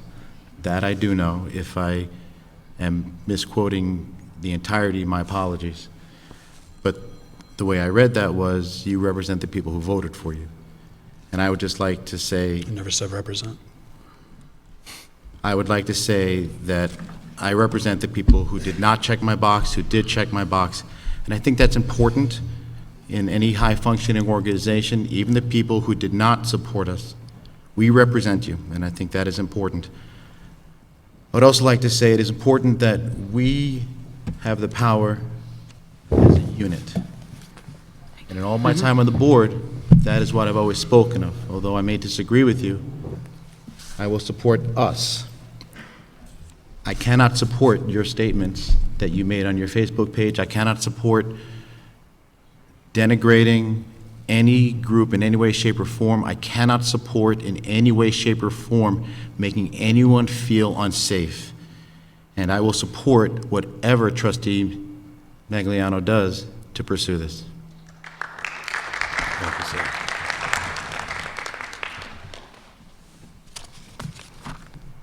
Do you have something? Anybody else? And I guess I'm left. So I would like to respond publicly to the remarks made by Trustee Torpy, very similarly to how I replied to the remarks made by Trustee Wise, because I was on the board. I want to be very clear and unequivocally say that I believe the statements made by Trustee Torpy was racist, xenophobic, and anti-Muslim. It targets an entire cultural, religious group as though it was a threat to the Western society. That is inconsistent with the values of the district and unacceptable for anyone in a position of leadership in our schools. These remarks conflict directly with our district's guiding principles and documents. We have a mission statement. The Carmel School District educates the whole student through partnerships to become lifelong learners in an ever-changing world. Our vision: we embrace individuality, provide opportunities for students to discover and pursue their passions, and ignite a desire to learn. We have core values.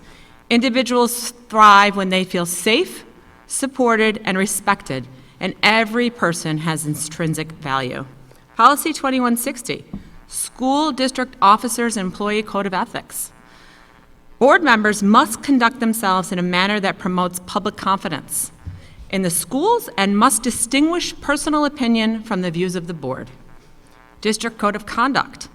All members of the district's community must demonstrate and offer respect to others, and the district is committed to ensuring each student is healthy, safe, engaged, supported, and challenged. Beyond being discriminatory and harmful to the Muslim students, families, and Muslim staff, this situation has caused significant disruption to the functioning of our school community and our school board. In the days since these remarks became public, the board and administration have had to divert substantial time and attention away from student-centered work, instructional priorities, and ongoing district initiatives in order to respond to community concerns, address confusion, and manage the fallout. This loss of focus is not incidental.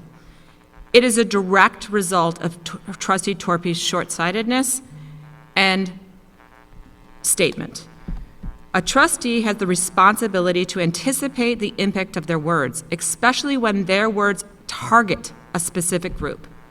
Any board member should reasonably have foreseen that describing an election result as, quote, the Islamic takeover of Western society, end quote, would be deeply hurtful, inflammatory, and divisive in our diverse public school community.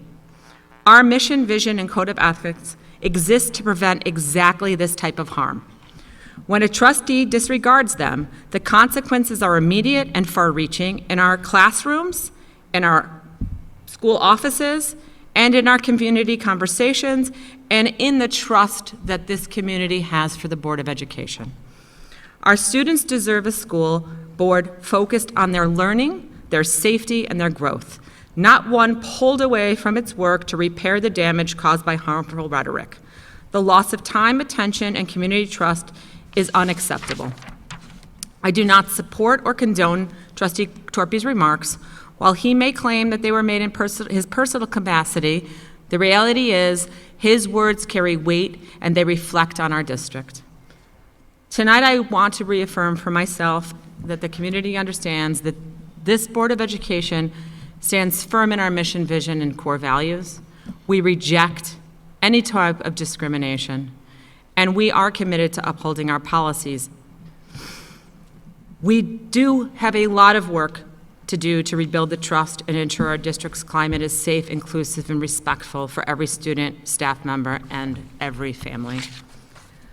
That's all I'd like to say on this evening. Anybody else?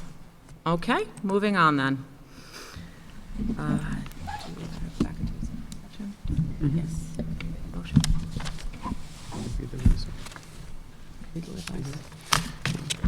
Madam President, I would seek recognition for the purpose of a motion at this time.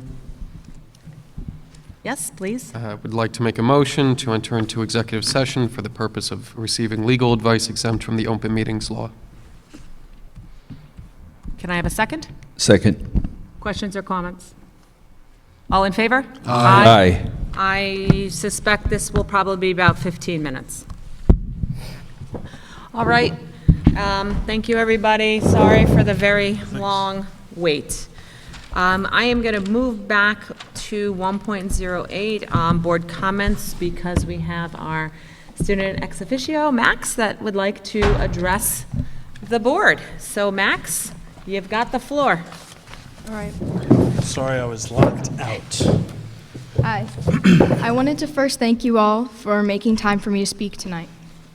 As a student in Carmel High School, I have friends and peers who have already expressed concern and fear in response to Trustee Torpy's words.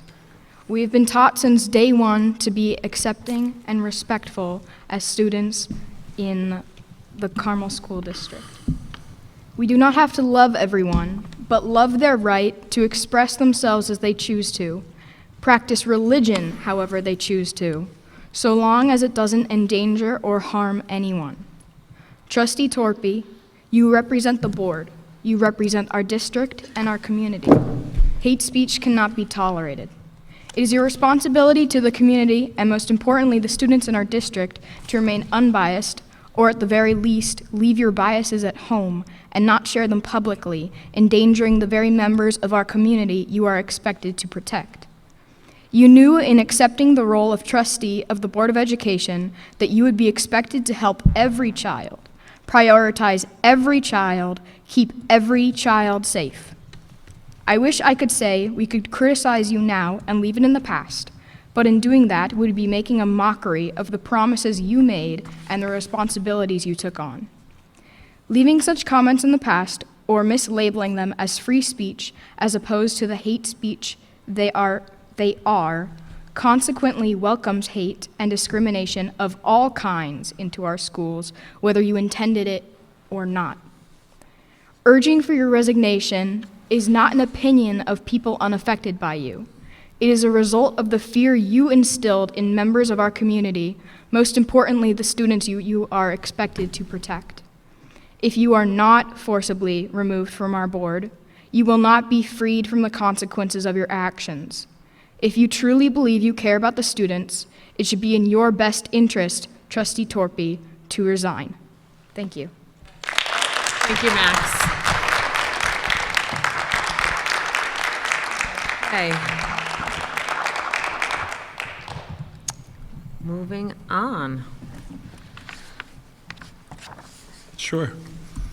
Thank you for sharing your views. Appreciate the input. I would just like to once again apologize for any sort of discord or disruption that my statement has caused the district. I have decided that I will remove myself from the policy committee and continued my work as a trustee on this board. Thank you. Thank you, Mr. Torpy. Trustee Magliano? In response to Mr. Torpy coming off the policy and the lack of support from the board, and for it to be in the best interest, I support Mr. Torpy coming off the policy, and I'm not going to put forth any type of motion for further action at this time. Thank you. Okay, moving on to 3.01, our superintendent's report. Mr. Piazza, will you come forward?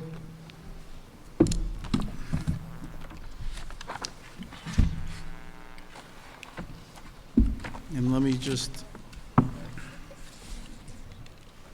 Thank you, Mr. Piazza, for hanging in there. Hanging in there till Yeah. 10:19. We really appreciate it. So, what Mr. Piazza is going to be talking about tonight is the high school schedule.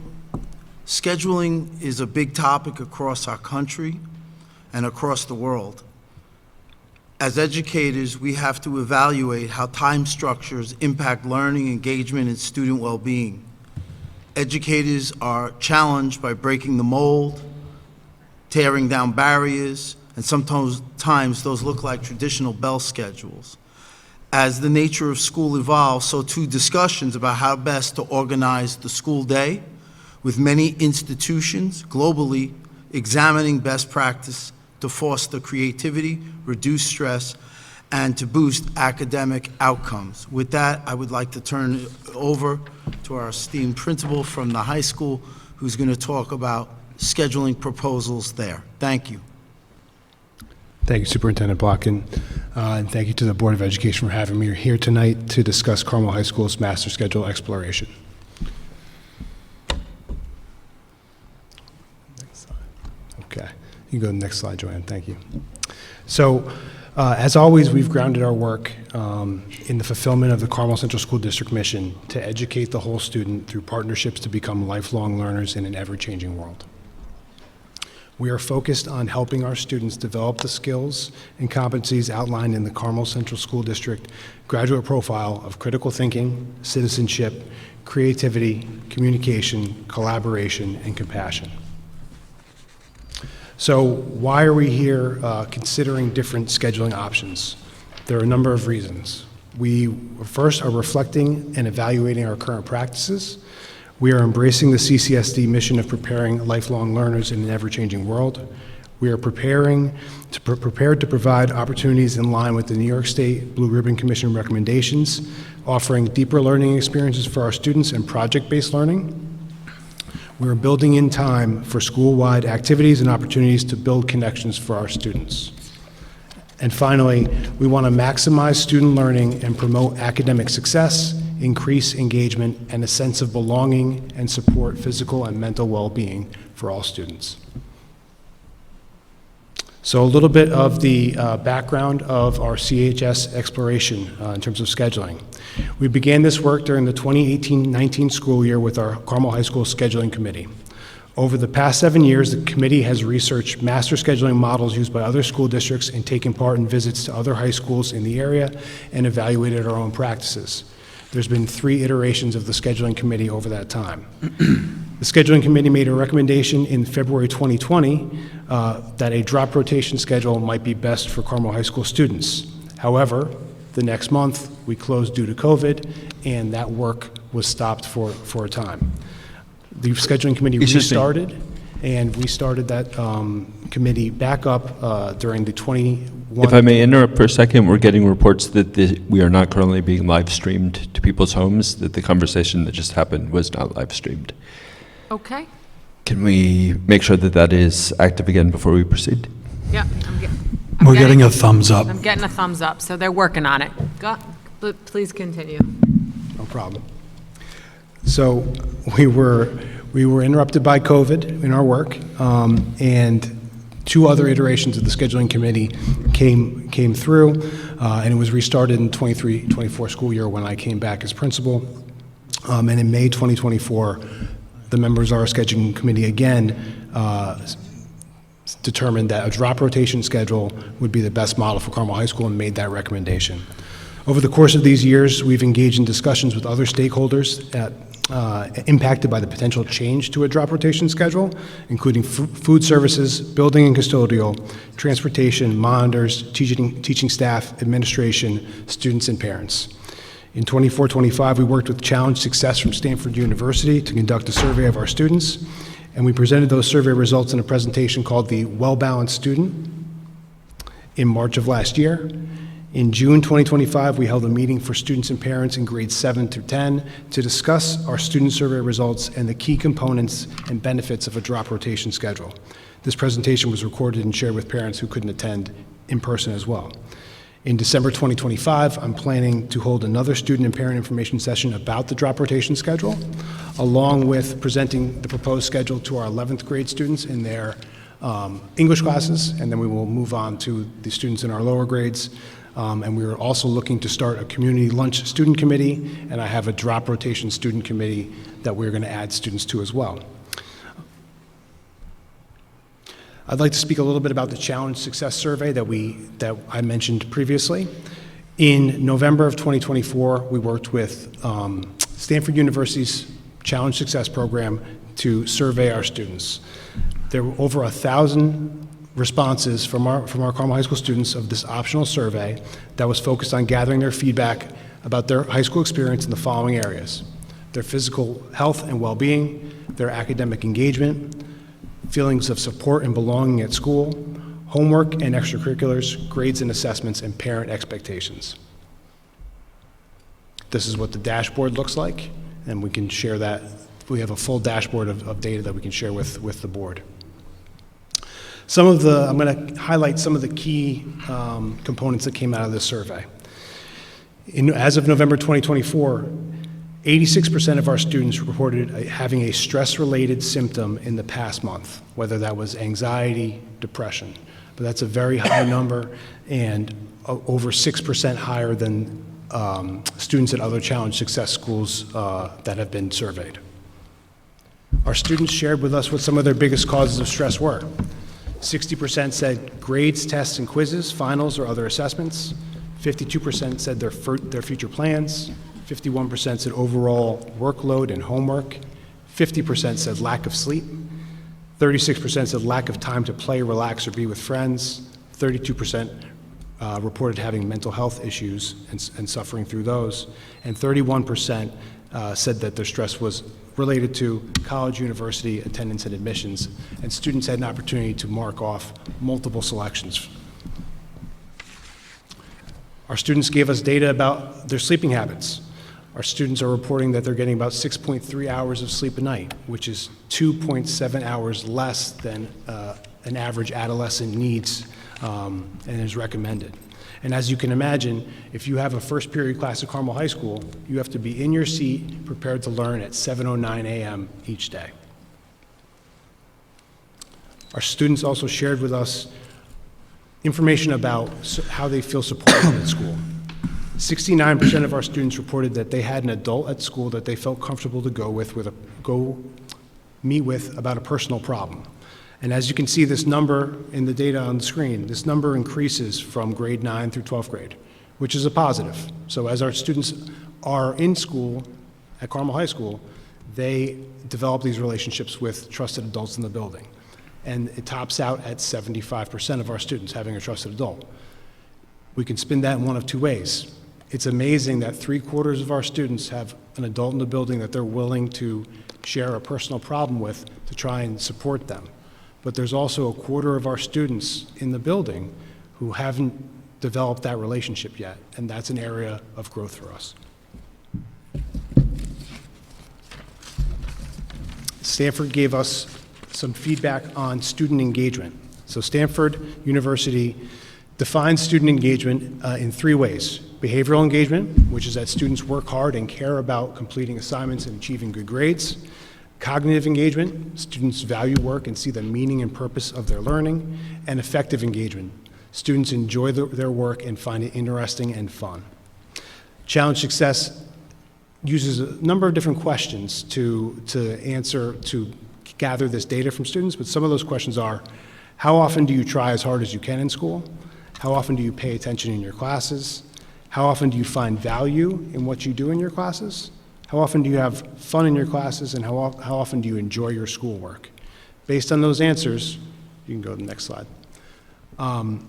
They gave us a percentage of our students who are either fully engaged, which is 11%, purposefully engaged, 17%, and 56% who are doing school.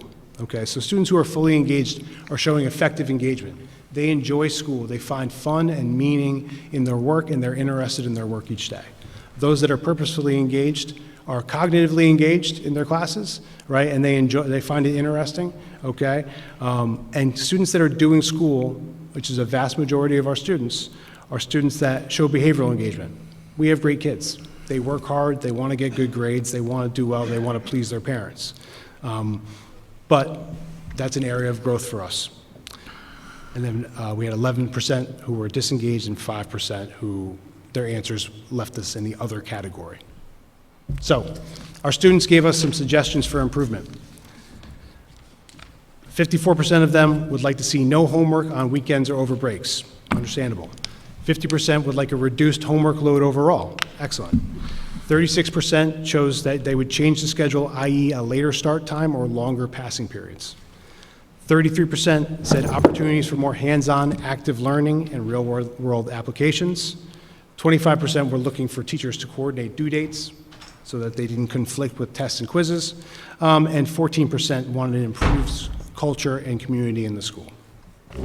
So that's the data from Challenge Success, which brings us to, at CHS, we have this feedback from our students. We've done this research. Now what can we do?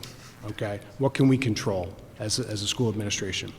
So what we can do is we can create school structures that promote increased student engagement and maximize learning, support student mental health, physical health, and well-being, help students develop a sense of belonging and connection to Carmel High School, and promote student academic achievement and academic success. So some of the suggestions and proposals with this drop rotation schedule that I'm going to go through with you. The first is that we move back our start time. We have one of the earliest start times in the region at 7:09 a.m. So the proposal is that we push back to a 7:48 a.m. start time for first period with a 7:45 a.m. warning bell. Essentially, we'd be moving back our dismissal from 1:50 to 2:30, and we'd be pushing back, we'd be allowing our students 40 more minutes of sleep per morning. This would have a minimal impact on sports and after-school activities because of how early that we end our school day. And also, we have coaches that our practices don't necessarily start, or our clubs don't necessarily meet right after school. It depends on if the coach is a teacher in Carmel High School, at another building, or works outside the building. When you compare our start time with start times from our neighboring school districts, Brewster High School starts at 7:40 a.m. and they go to 2:35 p.m. Putnam Valley starts at 7:43 a.m. Somers High School starts at 7:35 a.m. And if you look at a comparison of us throughout the region, you're going to see that 7:09 is the earliest start time. In addition, what else would we like to see? Longer instructional periods. Longer instructional period, our current instructional periods are 41 minutes. We have 9 periods a day at 41 minutes.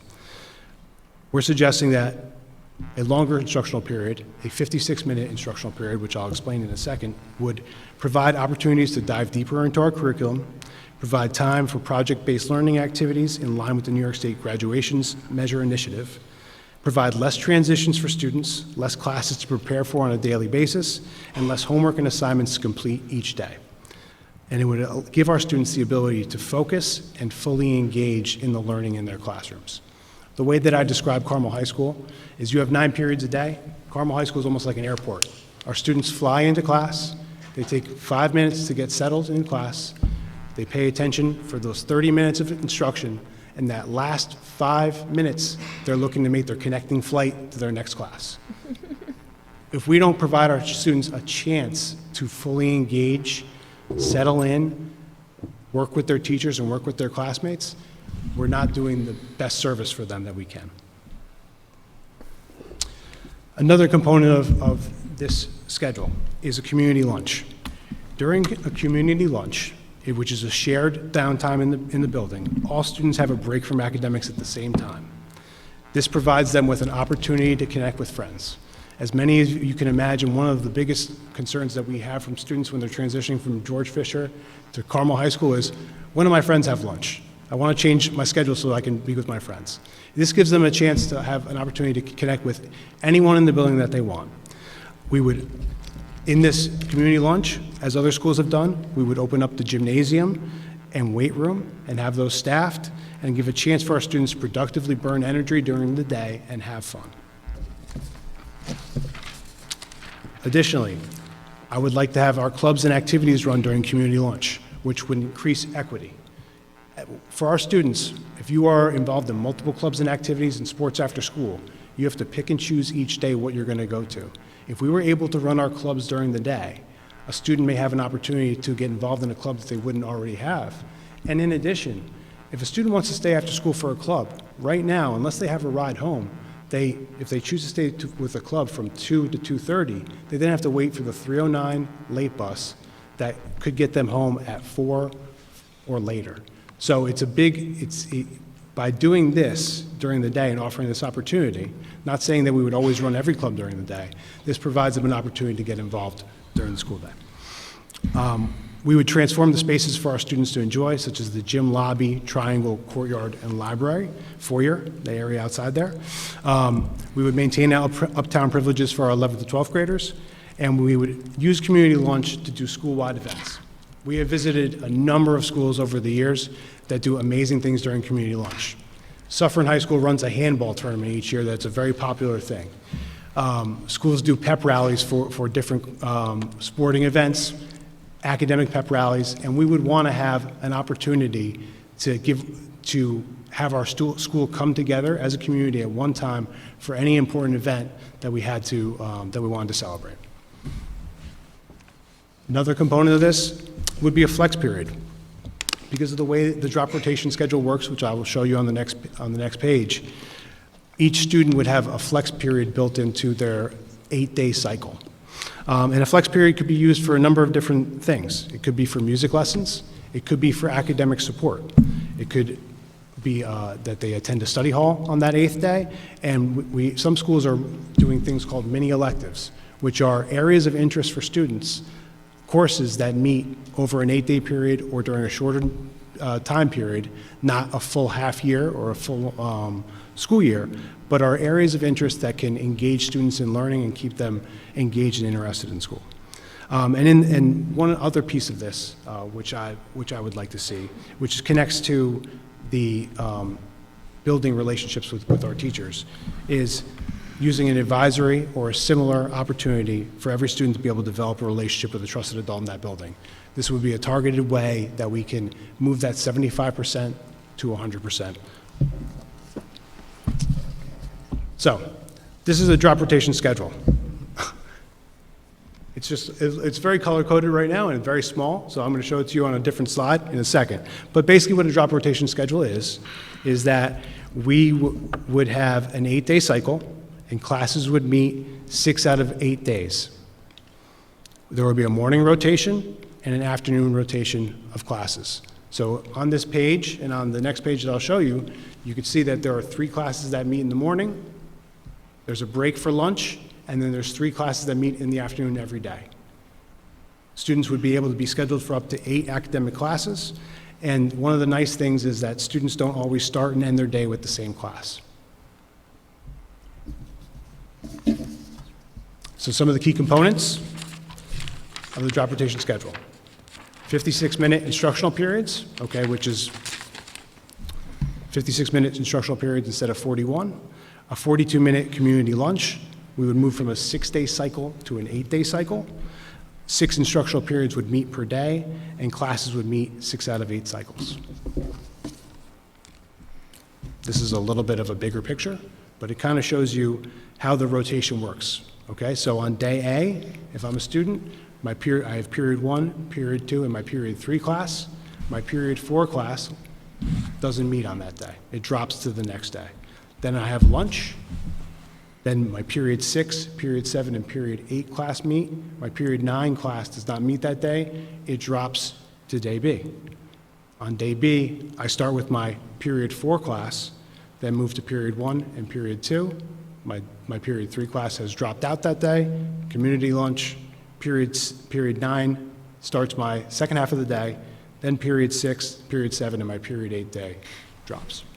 And it goes so on and so forth over 8-day cycles. It is essentially a 4 cycle that's mirrored into 8 days.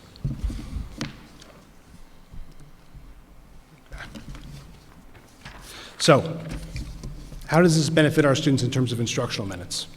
Currently, we have in this school year, we have 183 sessions. So for a full year course at 183 sessions, 41 minutes, that's 7,503 instructional minutes per course. In our proposed schedule, which would be classes meeting either 137 or 138 sessions for a year, times 56 minutes, that's 7,686 instructional minutes per course. So what do our students gain? They gain 183 more minutes per course, more minutes of instruction per course per year, which is 3 hours more instruction per class per year, which based on our current schedule is about 4.5 periods of more instruction per class per year. And when you look at the New York State calculator, 180 calculator that we submit to state ed each year, in this current school year under our regular schedule, we have 1,002 instructional hours. In this proposed schedule next year, if we had 183 student days, we would have 1,025 instructional hours. So we would gain 23 hours of instruction over the course of the school year. Okay, FAQs. I have a couple of frequently asked questions I'll just run through for you. Some of the questions have been about science labs. In our current cycle, science meets every other day for our earth science and living environment classes, or now earth and space science and life science biology. So our current lab minutes this year in those classes are 3,731. Sorry, it's late. New York State only requires 1,200 lab minutes for those courses. In our chemistry and physics labs, currently we have 2,440 minutes. And again, New York State only requires 1,200. In this new iteration, which would have 2 cycles for earth and space science and life science, our lab minutes would be 2,576 next year. That's still over the 1,200 that we need. And for chemistry and physics, our proposed lab minutes would be 2,576. So again, in those courses, they're gaining instructional minutes in the lab periods. The question often comes up about how would this impact BOCES? Based on our current sessions of BOCES, most of our students are involved in first session and third session BOCES. That's where our highest enrollment is. So what we would look to do is schedule our students for those, and that meets with the schedule that we've proposed with the later start time. That fits pretty perfectly with first and third session BOCES. Because of this, what is happening in our region in terms of schools that are moving to a community lunch model, 11 of the 17 BOCES component districts either have a community lunch model now or are investigating it like we are for the next year or the next few years. So BOCES has stated they may be eliminating Session 2 BOCES altogether. Just a comparison of some of the other schools that have a similar schedule. Bedford Central School District has a drop rotation schedule. Byram Hills has a drop rotation. Chappaqua, Somers, Scarsdale, Haldane. Those are all schools that have a drop rotation schedule similar to what we are proposing at this time. Thanks, Joanne. I had this question come up after my presentation in June, so I just want to share this. You know, when we look at the schools that have either already have in place a drop rotation schedule or are looking to move towards it, Suffern, still students have had a drop rotation schedule since 1975 there.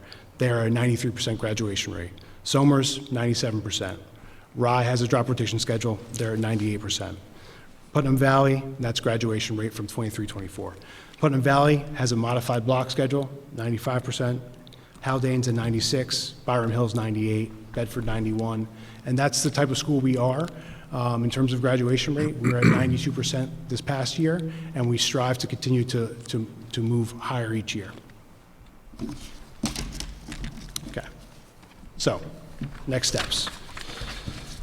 Made a recommendation to district administration about this drop rotation schedule. I've met with some of our bargaining units to discuss that we want to move this forward, including the CTA. We've communicated with our faculty about the potential schedule framework. Parent presentations happened in June, and I'm planning one for December to speak to students and parents about the potential drop rotation schedule. We've been providing ongoing professional development for our teachers. Part of our PLC is preparing them for the transition to the drop rotation schedule in terms of tailoring their lessons for 56-minute periods. We are bringing in Challenge Success from Stanford University to do a presentation in January for our teachers, a workshop on pedagogy that engages. I am making this presentation to you tonight, so I will add that checkbox there tomorrow. And it's built into our budget priorities for the 26-27 school year, and we hope to move forward with an implementation for the 26-27 school year. Some action items and staffing needs for this change. Transportation, we've been working with transportation about a recommendation for pushing back our start time. That's something that we are continuing to have conversations with transportation about how we can make that happen. Community lunch, in order to launch community lunch, there are certain positions that we'd want to add in. We want to add in someone to cover the gym during that time. We would like to have weight room coverage, and possibly a student life coordinator to help us coordinate and these are stipended positions, not new positions, just stipends to support what we do during community lunch. We would like to put in some mini electives for our students to keep them engaged and offer them opportunities to continue to take classes that they're inspired by. We would like to have our clubs meet during community lunch, put together, have a grab-and-go station near the library or in the Triangle for our students during community lunch, get some more flexible furniture in the gym lobby, and I would obviously have to speak to our community partners uptown to let them know that the students would be streaming out at a certain time to get lunch. So I appreciate you listening to my presentation. Please let me know what questions you have for me at this time. Thank you so much. Thank you for bearing with us at 10:46 p.m. I remember you making, I don't think it was a presentation, but it might have been a presentation 2 or 3 years ago when you came, because the school that you had been to had something similar, and that was one of the things you told us on the board that you really wanted to bring to the high school, and I just want to commend you because I think this is something that the board has been hoping for, and you know, the benefits of what we've read as a board and presentations we've gone to, and I see Jason Paraskiva in the back, and him and I last year went to a presentation about the sleep issues with our adolescent students in high school, and we were the earliest start time of the entire group of people that were at that presentation, and we came back to the board and said, we need to have a later start time. So we are so glad that you have put this work in. We thank you, and I'm sure every other person on your administrative team that is, this is no small feat. And I'm sure that there are some questions, but I just wanted to really thank you and your team, because this is what it's all about. This is such great stuff for kids, I think for staff, having students in a classroom for that more amount of minutes for a teacher is probably priceless. So we really appreciate all your hard work. Thank you. Thank you. Vice President Curzio. Thank you. Thank you, sir, for a very thorough presentation.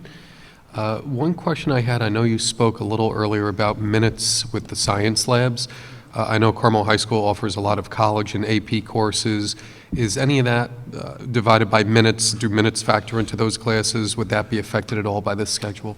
So actually, our upper level science courses, the AP Biology, the AP Super Chemistry, those science labs currently meet 2 out of 6 cycles.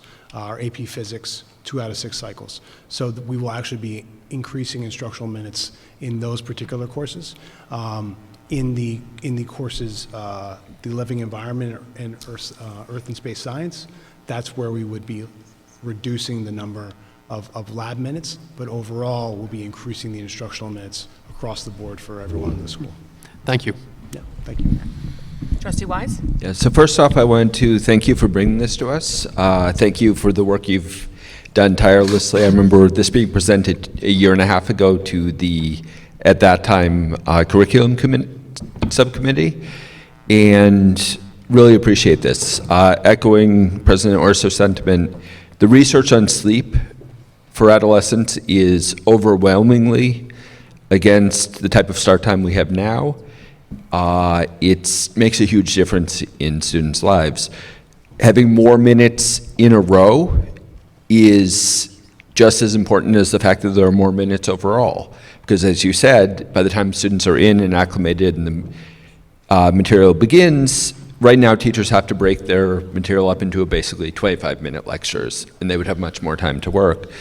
I'd also say that transitions in the current system are a pain point for a lot of students adapting to the high school, and this addresses that by having fewer transitions and more time to move to class. I think just looking at students with special needs, the number of IEPs that have transition support exactly because of how chaotic the current system is argues strongly for this. I did have 2 questions. The first question was around, and this may be a question for the superintendent because it goes outside of the building, with this move to a bell schedule that starts and ends at the same time the middle school begins now, how does this impact transportation for the other schools in the district? That's what we're in discussions about, and to figure out how to do this. But I will say that we have a pretty large fleet of buses.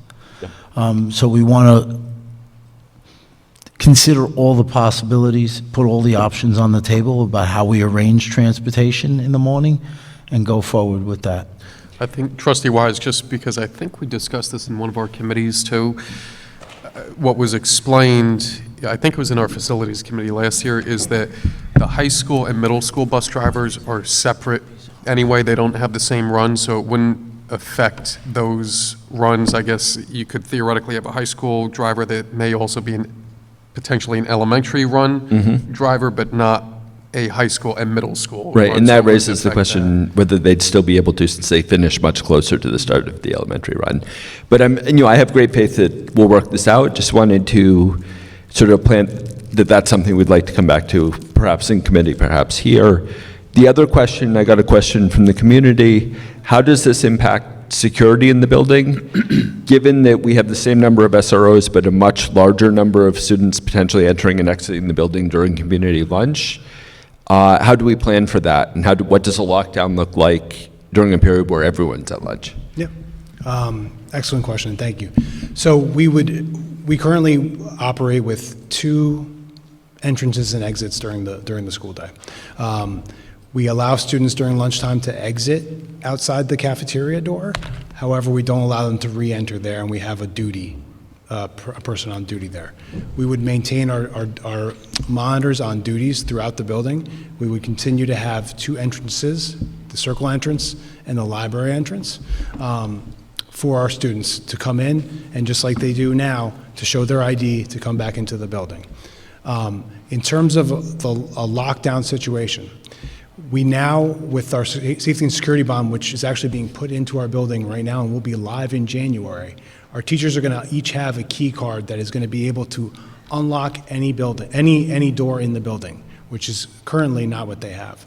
Therefore, if we were in a community lunch situation, if there was an emergency that we had to go into a lockdown, teachers would come out of their classrooms, staff would be in the hallway, we would be able to hit the key card on the door, open it up, sweep our students in, to make sure that we are safe. And the same protocols that happened during being in the cafeteria would occur during, if there was a lockdown in community lunch, they get swept into the alternative learning center and back into the cafeteria.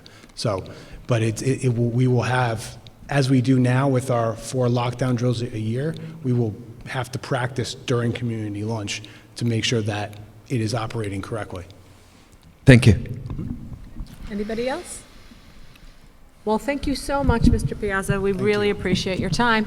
Thank you so much. I appreciate And it. just so you know, Mr. Piazza's next step is to hold some more presentations with families and to continue his work with the administrative team to make sure that we've considered all things. But as you could see, it seems like Mr. Piazza has really done some comprehensive thinking that illustrates evolution of thought and considering all things that could potentially work with the schedule to increase the likelihood that this is highly functional and effective for the ends that he proposed this evening.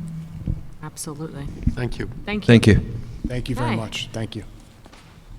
Moving on to 3.02, compliments and complaints. Are there any this week? Oh, there are there. There are. Yes. So I'm going to pass around this folder. Sorry.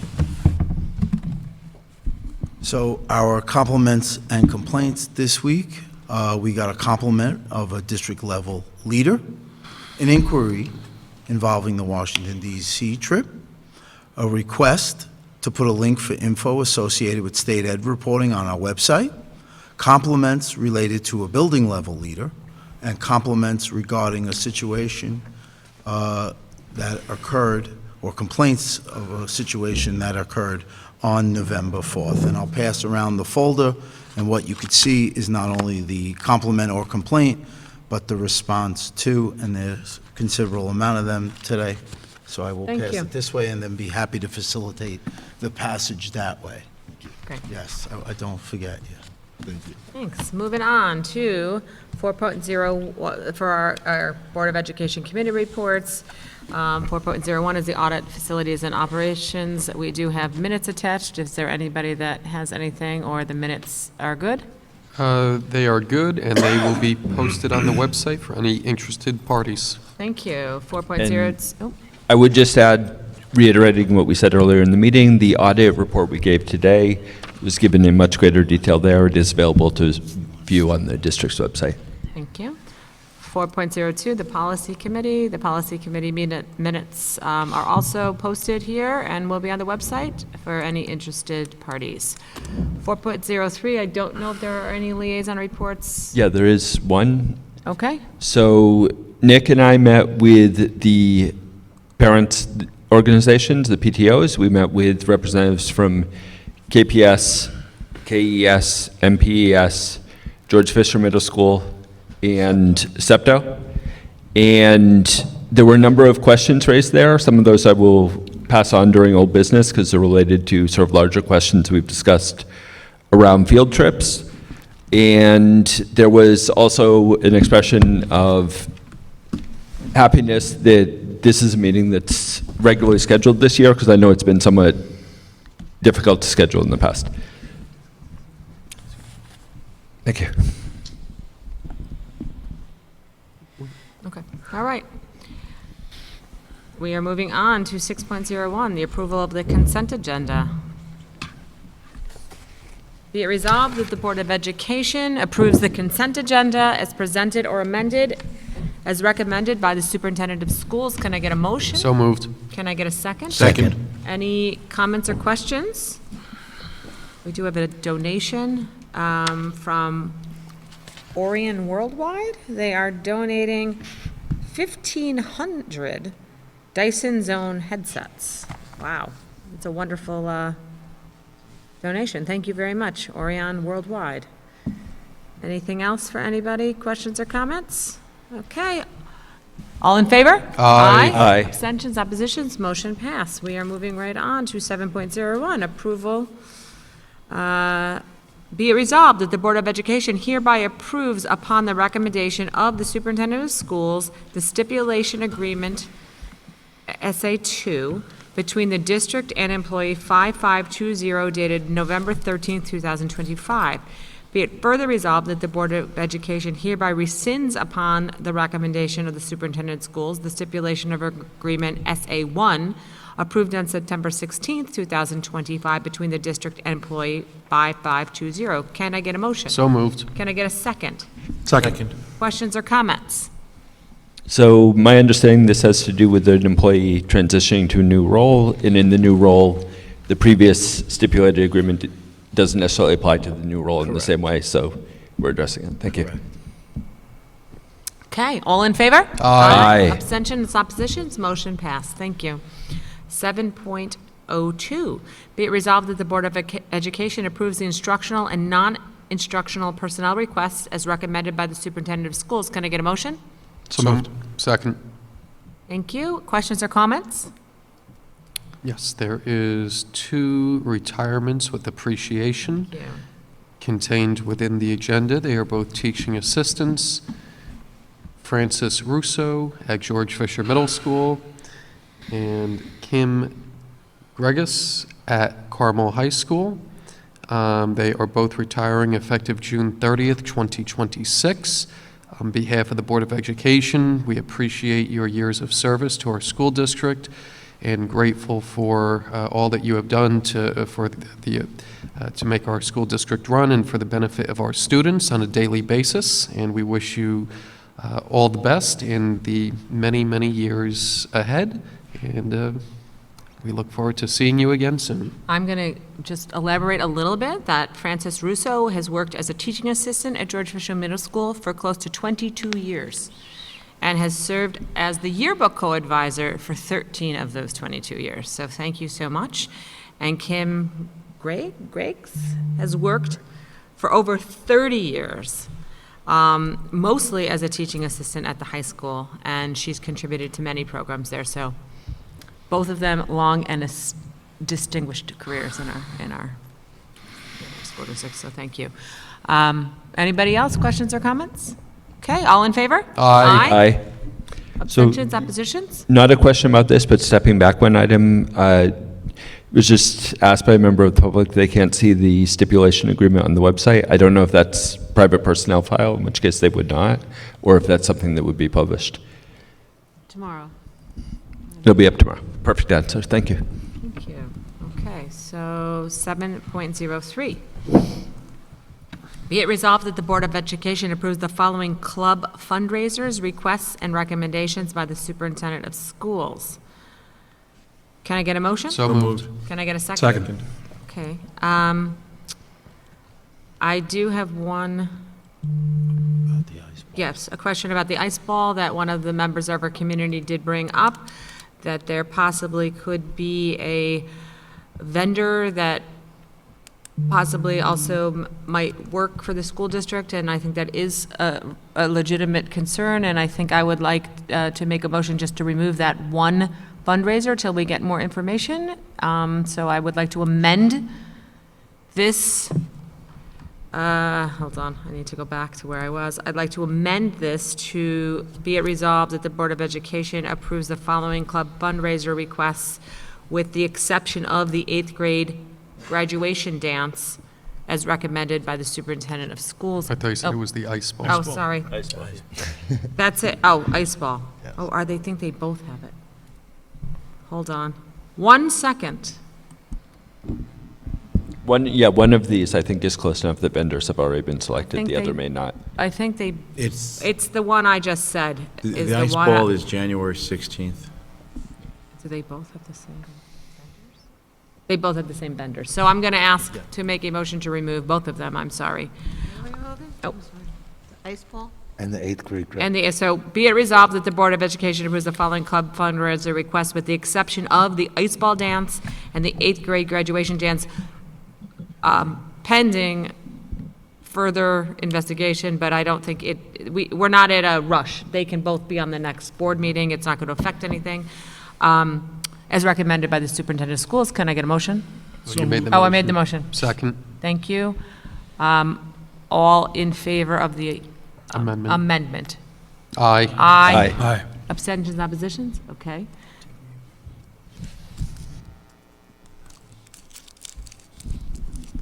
Did I skip over something? Sorry. Oh, no, that was in the consent agenda. We're good. We're good. We approved it. So what do I do now? Now you vote on the amended Amended vote. resolution. Okay. So be it resolved that the Board of Education approves the following club fundraisers requests as recommended by the superintendent of schools. Can I get a motion? You already have it. Oh, I have the motion. Oh, because I already asked. Okay. Any else, any questions or comments on any of this? No, so we're voting on the amendment, the motion as amended. Yes. Thank All you. in favor? Aye. Okay, oppositions, abstentions? Thank you, motion pass. 7.04, be it resolved that the Board of Education approves the creation of a youth coalition club at the Carmel High School as recommended by the superintendent of schools. Can I get a motion? So moved. Second. Thank you. Any comments or questions? So I support any club that has students willing to participate and has, meets the requirements for, to participate in the district. Could you tell us a little bit about this club, just because people watching at home may be interested in this? Thank you. Yeah, so this is a club that'll be, it's kind of like a leadership club to get kids involved who are otherwise maybe haven't found a place in some of our other clubs. Also, this will be a club that is run by our Student Assistance Council, so it's very common in schools who have contracts with student assistants to have these types of activities for students that build leadership, good decision-making, and then go out into the school community to share those positive messages about pro-social behavior as well as good, sound decision-making, not just around, drugs and alcohol, but about all life decisions. Thank you. Okay. All in favor? Aye. Abstentions, oppositions? Okay, motion passed. Great. 7.05, whereas the Board of Education of the Carmel Central School District desires to enter into a 5-year service contract with Southern Westchester Board of Cooperative Education Services pursuant to Education Law 1954 JJ in order for the Lower Hudson Regional Information Center to furnish certain services to the district, including not limited to network printing services in COSER 6360 and/or COSER 7710. Now, therefore, it is resolved that the Board of Education of the district agrees to a multi-year contract with Southern Westchester BOCES for the provision of said services to the district at a cost not to exceed over the term of the agreement $12,732.60 plus a yearly RIC support fees during the term of the contract. The amount may be amended with the approval of both parties. Payments will be made as part of the regular annual BOCES contract for services. The superintendent of schools or designee is hereby authorized to approve the final terms of the contract and to execute on behalf of the district all documents necessary or appropriate to carry out the intent of the resolution as recommended by the superintendent of schools. Can I get a motion? So moved. Second. Questions or comments? So looking at the attached document, my understanding is the RIC fee annually, since that was a question that was asked, amounts to a few $100s. It's not material to the total cost of the contract. Is that correct? Yes, I believe that there's a contract fee. I could find out more about that. Yep. But the reason we were asked is, it's this amount plus fees, just verifying that that's roughly the amount we're approving. It's not, we're not, for the information of the public, we are not voting sight unseen on the fees. They are documented here. Yeah. Thank you. Okay, all in favor? Aye. Abstentions, oppositions, motion passed. Thank you. 7.06. Be it resolved that the Board of Education of the Carmel Central School District hereby approves the independent auditor financial systems and extra classroom audit reports for the year ending June 30th, 2025 as recommended by the superintendent of schools. Can I get a motion? So moved. Can I get a second? Second. Questions or comments? Okay, all in favor? Aye. Yes. I, but also just wanted to say, this is our first year with a new independent auditor, and I do want to say that I think I speak for the audit committee and the district. Well, I don't speak for the district, but I think the district is very well served by this committee, and I think we on the audit committee were very pleased by the depth, quality, and transparency of information that was shared with us. Thank you. Okay. Yeah, I think myself, and Trustee Magliano were very satisfied with the presentation in our committee. The board saw a Spark Notes version of that earlier this evening. I highly recommend everyone check out the more detailed presentation online. Great. It's a big improvement, and now that we've gotten through the first year, this should be streamlined, this whole process going forward. Here. Any oppositions or abstentions? No? Okay, motion carried. Thank you.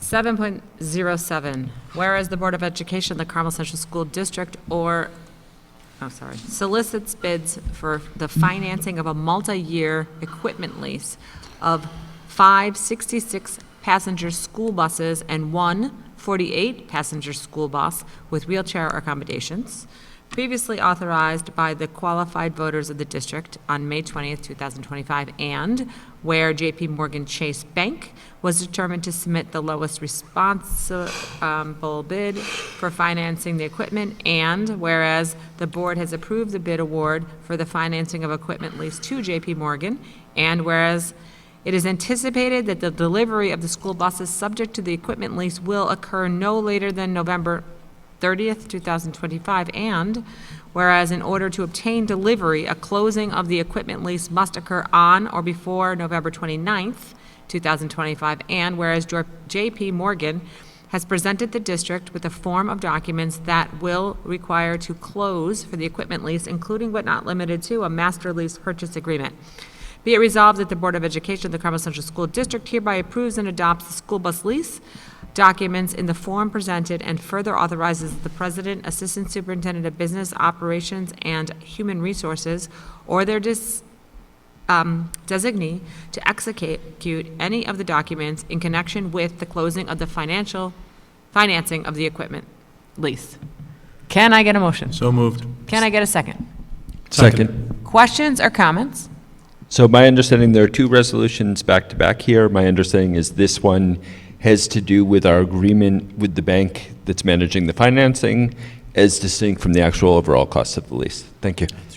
Okay, all in favor? Aye. Abstentions, oppositions, motion carries. Okay. 7.08, be it resolved that the Board of Education of the Carmel Central School District hereby approves the following bid award to J.P. Morgan Chase Bank based on the low bid meeting specifications and recommended by the Superintendent of Schools. Can I get a motion? So moved. Second. Thank you. Questions or comments? All in favor? Aye. Okay, abstentions, oppositions, motion carries. 7.09, be it resolved that the attached policy is submitted for your first read. Vote for approval will be at a future Board of Education meeting. Draft copies and policies are posted on board docs. This is our social media policy.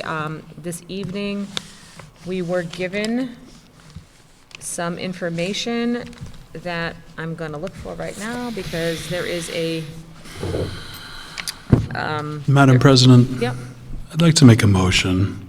A motion? To move this to the next meeting, seeing as though we have a lot of new input on this policy, and perhaps it should go back to the policy committee to add that new input. And I feel like this policy is going to have a lot of discussion, and seeing as though it is already 10 after 11 p.m., I would like to make a motion to move this to the next meeting agenda. I'll second that. I think that's a good idea. I think that's an excellent idea as well. I don't think we need a motion to move it back to policy. I think we just need to It's a agree first to it. read. So I like that, and I think you're correct. So I would agree as the chair to take that back to policy with the new information. And you all have the first read, so if there's anything there, please send the policy committee an email so we can get it on the agenda and and discuss that before we bring it back for a first read. I would, we'll bring it back for a first read. Oh, correct. absolutely. Bring it back for a first read. Yeah, Then I because can it's going to support this change. wholeheartedly. Agreed. Oh, sorry. Can you withdraw your motion, please? Maybe. I withdraw my motion. Thank you. All right. 7.10, be it resolved that the Board of Education hereby extends the paid administrative leave of employee 805 during the pendency of a district investigation until the next Board of Education meeting or until the reinstatement of employee 805 by the superintendent as recommended by the superintendent of schools. Can I get a motion? So moved. Second. Thank you. Questions, comments? All in favor? Aye. Oppositions, abstentions, motion carries. Okay, 8.01. Does anybody have old business? I do, but. You do? Yeah, Please, but if please. anyone else wants to go first, No, that's you go ahead. completely fine. So, I have a few questions that were raised during the liaison meeting with the PTOs regarding field trips, and I just wanted to get these out here so we're aware of these open questions as a board and present them for the superintendent to bring back as we discuss field trips going forward, because I know that's an ongoing process. One of the things that was particularly raised as interesting as we compared notes between the buildings on their fundraising processes was we talked about how buses were sometimes billed inequitably between different activities. And there was also an issue raised of an inequity of bus billing between buildings, which is that field trips, when a field trip was scheduled from a building, the cost of the field trip included the mileage from the bus garage to the building. Now that means that KPS and KES, both of which are on the same campus as the bus garage, paid nothing, but MPES added an additional 20 miles or so to every trip. So obviously we need to address this going forward. I believe the superintendent was in the meeting and committed to this. I just want people who have experienced this in the past and had concerns about it to be aware this was raised and is being addressed, and I want to thank the superintendent for doing so. So I don't take any credit for this, but Jeff Gorman, Dr. Gorman, and Mr. Silver have worked very hard to eliminate that, as well as part of a larger plan to reduce any charges to our schools, our students, our PTOs for busing associated with a field trip. So obviously, in the board notes, we could provide you, and we're going to be discussing it and hopefully finalizing it tomorrow at our cabinet meeting, looking at a flat rate for a certain distance and so forth and so on, regardless of where you are at the district. I'm hoping also to take advantage of this because I'm on the same campus as Matthew Patterson. Maybe I could get a ride to work at a cheaper cost. And the other question that was raised, and there were further questions, but I'll save them for the next time, was around hiring. I know there's a principal search in progress right now. We've received a lot of email about that search. And there was a question whether the PTOs should be involved. In the past, they've been involved in such searches. Yeah, and there was a so question how we're going to handle that going forward. So Dr. Gorman created a committee of willing participants and try to keep it to a manageable level. And I believe that there was PTO members on that committee, parents on that committee. And again, I think we could redouble our efforts by asking the PTOs, did we leave anything out? Or, what did you feel like you didn't have great representation there? But to be honest, you want to have a hiring committee that is, not 40, 50 people. That's undoable. So there might be the case where numbers were limited in how many people per group could attend. Dr. Gorman, is there anything I'm forgetting? No, we had a committee of 14. 14. Yeah, so, and this is another area where there seemed to be some confusion between the buildings, where it was not being done the same in each building, and I think that hearing that you're addressing that type of concern goes a long way. Thank you. Yeah, thank you. Okay, any other old business? Let me get my packet out.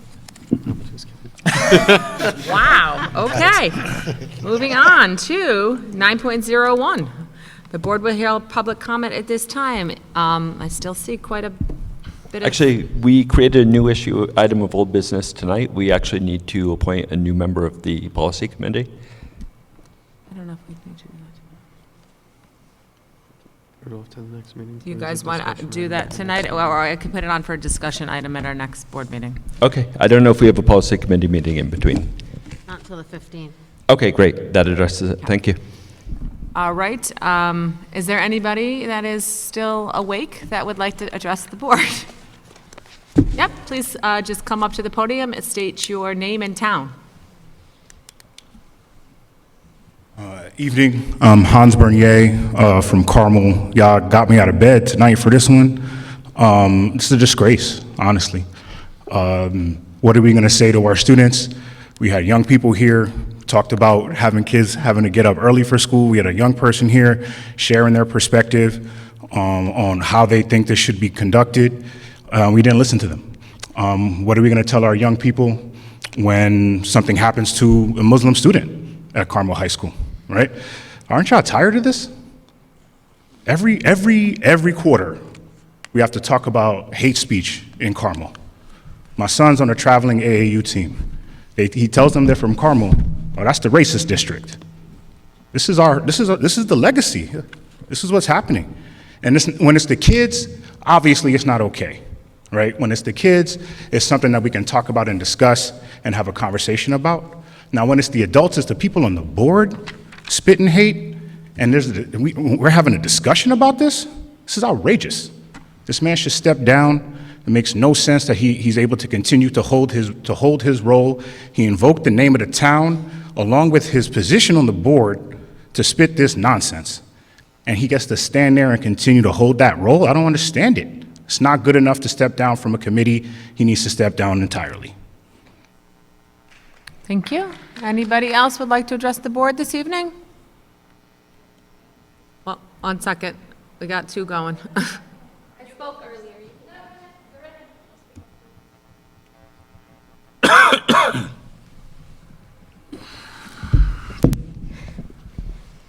Abigail Santana, disgrace. Removing yourself from the policy is just, here, I'm gonna give you a little bit of something, but I'm still here and I'm still gonna get to be racist on this board. Yay, Carmel.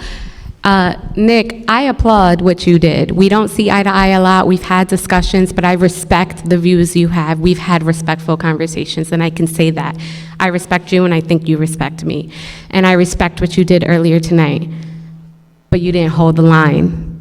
Just because whatever happened in exec, I don't know, we had at least 4 people say that they want him gone. You had the votes. He came out, said he's going to remove himself from the board, and you're like, so I'm just gonna remove my resolution and from the policy. I'm gonna remove my resolution to remove him from the board because you feel like you don't have the backing of the board. Even if you stand alone, you stand for something. Like, I have a target on my back for being outspoken. Half the time I'm alone. I don't stop. I don't care how people perceive me. I don't care if I look crazy. I don't care, because what is right and what's wrong is wrong. I would have respected you even more if you would have said, that's not enough and I still want this. I still want you removed, whether you had the backing of the other board members or not, even if you were standing alone. That means something to us here in the community. That's the action we want to see. Whether you can accomplish it, who knows? But at least you put it out there as saying, I'm not going to fold just because he removed himself from the policy. That's like giving cheese to the damn mouse. What are we doing? Melissa, Curzio, you guys have been the longest on the board. Aren't you tired? Like, seriously, aren't you tired of having parents come up here and telling you how poorly you're doing your job? Because you're doing it poorly. You two literally were campaigning for this man and stood very quiet. You read a statement that was just blatant from the district's code of conduct, nothing from your heart. I have to believe that that's what you believe too. Birds of a feather. I don't know what we're doing anymore. This is just getting out of hand. Our staff deserve better. Our students deserve better. Our district deserves better. We're better than this. We live in a beautiful community. We have the birds. We have the lake. This is beautiful. The only thing that's making it ugly is people like Mr. Torpy in this community. This hatred has to stop. Kids that look like me are afraid. Parents are afraid to speak up. When are you guys going to wake up? I don't know what else to say anymore. This is going on 3 years that I've gone to this mic and told you constantly what is going on here. I'm not a little kid anymore. I can speak up. But you're not listening. It goes one ear and out the other, and then you say something that sounds great, but that's it. You're just feeding us nonsense. Keep your foot on the neck. If you're going to say something, do it. Don't let up just because you don't have the backing. I'd be nowhere if that was the case. Even if you stand alone, you stand for something. Thank you. Anybody else would like to address the board?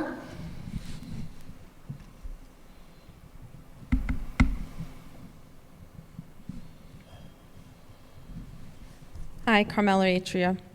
I had to write my speech, so I want to get off track. I want to begin by saying sincerely, I voted for Mike, as many of us did in our community. I supported him because I believe he genuinely cares for every child in the district and treats people with dignity. I also voted for him knowing he would stand up for the protections that matter deeply to families, ensuring every young person feels safe and respected in our schools.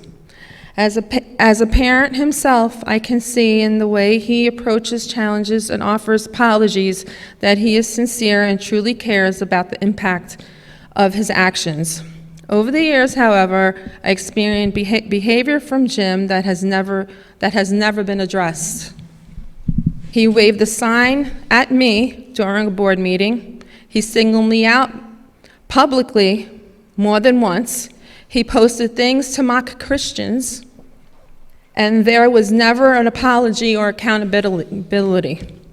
Jim is also constantly gaslighting, deflecting, and supporting a small group rather than the whole community as a whole. If a board member is not representing and supporting all members of the community, that is clear failure of his duty. He has never offered support. If anything, he has tried to silence me and make me feel intimidated at meetings. There have been things I've wanted to bring before this board, real concerns about the districts and lack of what my children miss out on. But I held back because I didn't feel safe and respected enough to speak.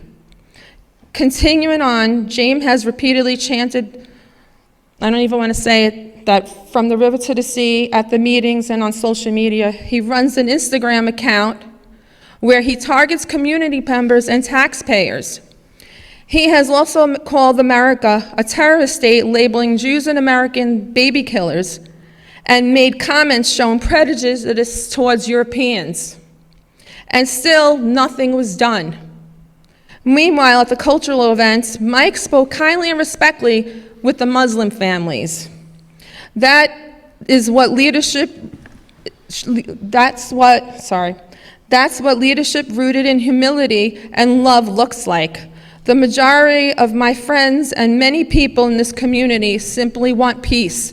We want a school district where everyone feels valued, even when we disagree. Yet the word racist seems to be used wherever someone doesn't like what another person has to say.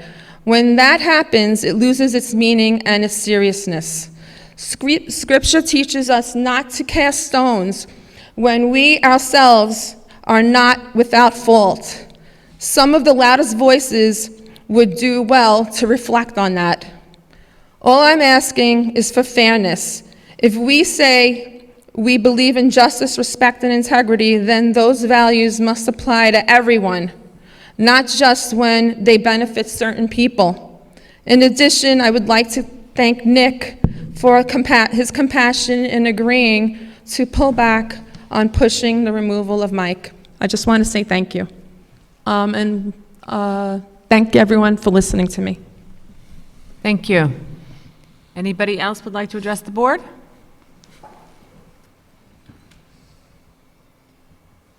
not many people left here. It's very late, so thank you. My name's Eileen Whalen. You know, someone pretty popular recently who was killed over his voice. He said, when conversation stops is when violence starts. The one thing we lack to do in all of these instances is actually communicate with each other. When people make posts online like that, instead of going to News 12 and making a mockery of our school district, why not go to the source and have conversation? You might find you have common ground, you might find what their point of view is, have conversation like adults. Our children learn from the way that we act and the way that we react to situations. I think we as people here, we do not do enough of that. I find it a bit hypocritical that, Mike, you have stepped down from a policy committee. When in past, Jim Weiss, trustee Jim Weiss, has attacked members of our community, has made them feel unsafe. The board has been given dozens of emails from our Jewish community saying that they felt unsafe and did not feel that they could approach Jim Weiss because of his actions on this board. His politically driven t-shirts and attire that he wears, to signs that he holds up during meetings, to resolutions that were provided to him at meetings after his behaviors after attending protests, chanting at protests, marking up resolutions, I ain't reading all that, free Palestine, et cetera, et cetera. It goes on the list. We also have educators in our school district that had taken to social media many years ago, a couple of years ago and present. One most recently mocking and rejoicing in the killing of Charlie Kirk for using his voice. Previously to that was Mrs. Scanio all over social media. Nothing was done to anybody. So to sit here today and ask for the resignation of Mike Torpy after we've had this consistently occur is very hypocritical. I feel we need policies that need to be put in place for social media, for our children. Our children need to sign them right in our school district, so why not the rest of us on the board having that and abide by that? And repercussions need to be put in place so that it does not happen. If it happens once, there's a repercussion. Happens again, there's more, to the point where the final resolution is you are then released from your duties as a board member. Something needs to be done, and I agree. But the first line is to communicate with each other and not initially throw hate at each other. That's the biggest thing. We sit here and we try to preach that we're going to love each other, and that's what we're looking for. Yet the small group of people that preach that all they want is love and happiness is the biggest one that throw the hate at everybody else. I think everybody needs to communicate more, communicate with each other, and we do need to change. I do, again, feel it's very hypocritical today what has happened to Mike. It's very unfortunate. He exercised his freedom of speech. The last thing I would like to do, if I could, I need to get it, please. In what Mike did say on social media, whether you agree with him or not, again, that's his freedom of speech. It was his private page. How did it get out there from everyone else? They screenshot it and sent it everywhere. That's how people all over the place found it, right? He did not post it to other groups, it was to his page. Whether I agree with what he put or not is irrelevant. With what he wrote, he said, "We accomplished more at our school board meeting tonight than Zoran Mamdani has in the entire career in public service, which didn't exist until tonight, thanks to the good people of New York City and their infinite boundless wisdom. So New York City, congratulations and thank you for doing your part in the Islamic takeover of Western society. Good luck." Never once did he threaten any child in our district. Never once did he go after any families in our district. And for anybody to say that is just incorrect. He was stating a fact after an election. Whether we agree with what I'm speaking, I am speaking right now. Excuse me, we need to have decorum. Abby, I'm not a please, fact. you're not allowed Abby? to speak from the audience. Charlie, What's not a fact, Abby? What's not a fact? Excuse me. That's his video, Abby. I watched it. Can we I please watched the ask video, Abby. her to Have you? leave? We're going to remove. Respond, please. I'm sorry. I did watch the video. Those were the exact words that were taken from the video. Abby, why don't you go back and watch it? Okay, please, we do not speak to... My apologies. Please speak to the board. My apologies. So I thank you for your time. I do think a social media policy needs to be put in place, and everybody needs to abide by it, so these things do not occur anymore. So thank you very much. Thank you.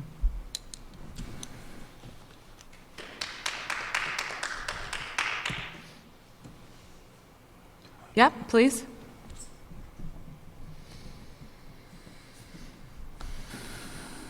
First, I'd just like to say that that is not a fact. The comment that was just made, quoting the racist comment made by Mr. Torby. Okay, please, I need everybody that's in the audience to remain silent when the person is at the podium. They have a right to speak uninterrupted. I'm also very confused about what the debate is here. Are we debating the right to be a racist and the right to stand against racism? Is that the two sides here? Because I don't see how anyone can stand for the comments that were made by Mr. Torby and justify them and say that they're okay and that we should just move on from that because he gave a very timid apology. I understand that there were legal issues, perhaps, why the board did not remove him tonight, possibly. I heard most of you speak, and you seem to support the removal of Mr. Torpy, but yet you come back and he cannot be removed. It would be very helpful for us to understand why. I hope that the reason is something that will support what you said up here, that you actually were against his words, and not the opposite, that some of you actually support his words. It would really help the community if you could clarify that for all of us at some point. Not necessarily tonight, but we need to know why he was not removed, because otherwise we are going to believe that he was not removed because some folks support his hate speech. And listening to some folks here, I also think there's a lot of confusion about what folks who are subjected to the racism, the anti-Muslim talk, etc., what they feel. It isn't a debate. It is actually, those comments go against our right to exist. And that's why we speak up. It's not simply that it's an opinion. It is something that creates an atmosphere where we can actually be hurt physically. We can actually, our children can be hurt physically because of the environment that those hate comments create for all of us. So I understand that some folks don't get this stuff. You know, that's a whole different issue. But I know the board gets it. And I know that we are going to continue to fight this. We're not going to go away simply because, you know, whatever was behind the scenes, this is not acceptable. We will be back. And the majority of this community feels the way that we do. The majority of this community is anti-racist. And you can tell by who was here, okay? The crowd and how many folks spoke against the racism and the anti-Muslim hate, and the few that you have that are actually supporting Mr. Torpy. I just ask you to please have some courage going forward, because unless most of you have courage, this is going to continue over and over again, and our children are going to be the ones that pay the price. Thank you. Thank you. Anybody else would like to address the board? Mr. Lee? Well, it's late, fairly stressful meeting tonight, I'm sure, for everybody, so I'll keep it short. Still would like an answer on that double dipping possibility, if you guys don't mind looking into it. And just one thing, over the last few weeks, there was a lot of discussions about the field trips, and just when figuring the budgets, maybe take into consideration that Matthew Patterson has 70 more kids than Kent Primary, and also 78 more kids than Kent Elementary. And you know, as those numbers are all being figured, they should probably get a little bit bigger piece of the pie rather than just divide it equally between the three schools, because you do have it's not 5 kids, it's 70 and 78, so just something to keep in mind. A lot of passion in the room tonight, and so I'm gonna, like I said, keep this one short. Thank you. Thank you, and we will get you an answer on that. Okay. My computer is frozen. Board comments? Board comments. Anybody?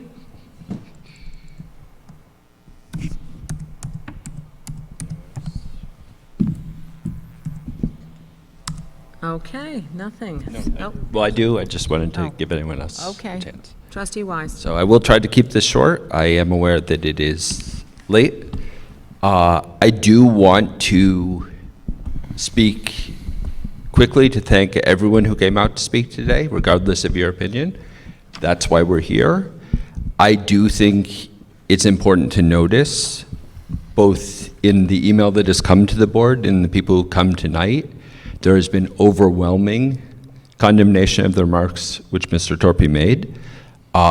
We've received a total, I believe, of 3 emails to the entire board in support of Mr. Torpy, 2 of whom are from people who spoke tonight.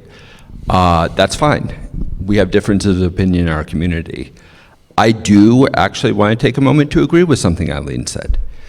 We should be talking to each other because this is the way we learn. I have said that I think Mr. Torpy should reach out to Muslim members of the community who feel hurt by his statements, just to hear their opinion on this. Just as I've reached out, there are people sitting in the front row today who can confirm I reached out to them over Facebook Messenger within 24 hours of the protest where we disagreed. This is important. This is a thing we do as a community. I would say for myself, I do hear tonight that some people do not understand how hurtful these comments were. And you have to understand that in the 19th century, when Irish and Italian immigrants came to the US in large numbers, there was a generational gap before they became involved in local politics and before they started to be elected to public office. And when they were, there was a very common bigoted anti-Catholic thing which was said, which is that we cannot elect Catholics in this country because to do so is part of a, and I quote, papist takeover of American society. That somehow if someone were a Catholic, they could not be a loyal public officer in the US, they would in fact take orders from the Pope. We all know that is not true, we all know that is hateful, and we all know that that set back people like my Irish ancestors by generations because in effect it was saying when it comes to public office, no Irish need apply. We know that there were similar things said about Jewish candidates for public office, that they were told that Jews are somehow part of a vast conspiracy and that my people should never serve in public office because we can't be trusted to uphold American values. This was hateful, this was bigoted, this is not acceptable. We hear this now when we see a Muslim, the first Muslim mayor of New York, and the comment that comes to people's lips is, this is an Islamic takeover of the West. It is important to understand that a Muslim child hearing those words, and I've heard from a number of them, hears, just as my Irish ancestors heard, just as my Jewish ancestors heard, I am not welcome in public office. I am somehow less American than the other people running for public office. It doesn't matter what you think of the candidate. That those are the words you chose gives that message to Muslims in our community. And that's why there's a problem here. With that, I do want to come back to Eileen's point. We should be talking to each other. I welcome anyone here, whether you agree with me or not, to reach out to me. And I would strongly suggest that Mike make a similar effort to speak to members of the community. Thank you. Okay. Anybody else? Just one thing, as many members of the audience have pointed out, and as many members of the board has pointed out, and as I said, you know, Michael, I found your choice of words distasteful, and I'll leave it at that. But look what I just did. I let him know how I felt about his words. I didn't attack him. I didn't impugn his character. And Michael and I at some point, hopefully we'll have a discussion on that, about why I find those words distasteful. And I just beg of everyone, as we move on, don't attack the person, attack the issue. Have conversations. Please, please. Have conversations, and if you don't agree, have more conversations, but don't let it devolve. Thank you. Anybody else? Anybody else? I'm sorry, public comment is over. Frank? I would just echo sentiments of my two fellow trustees, and I think probably all the trustees, that my ears are always open from anybody in the community. I will have a conversation with anybody about any issue, and I want to be informed. Thank you.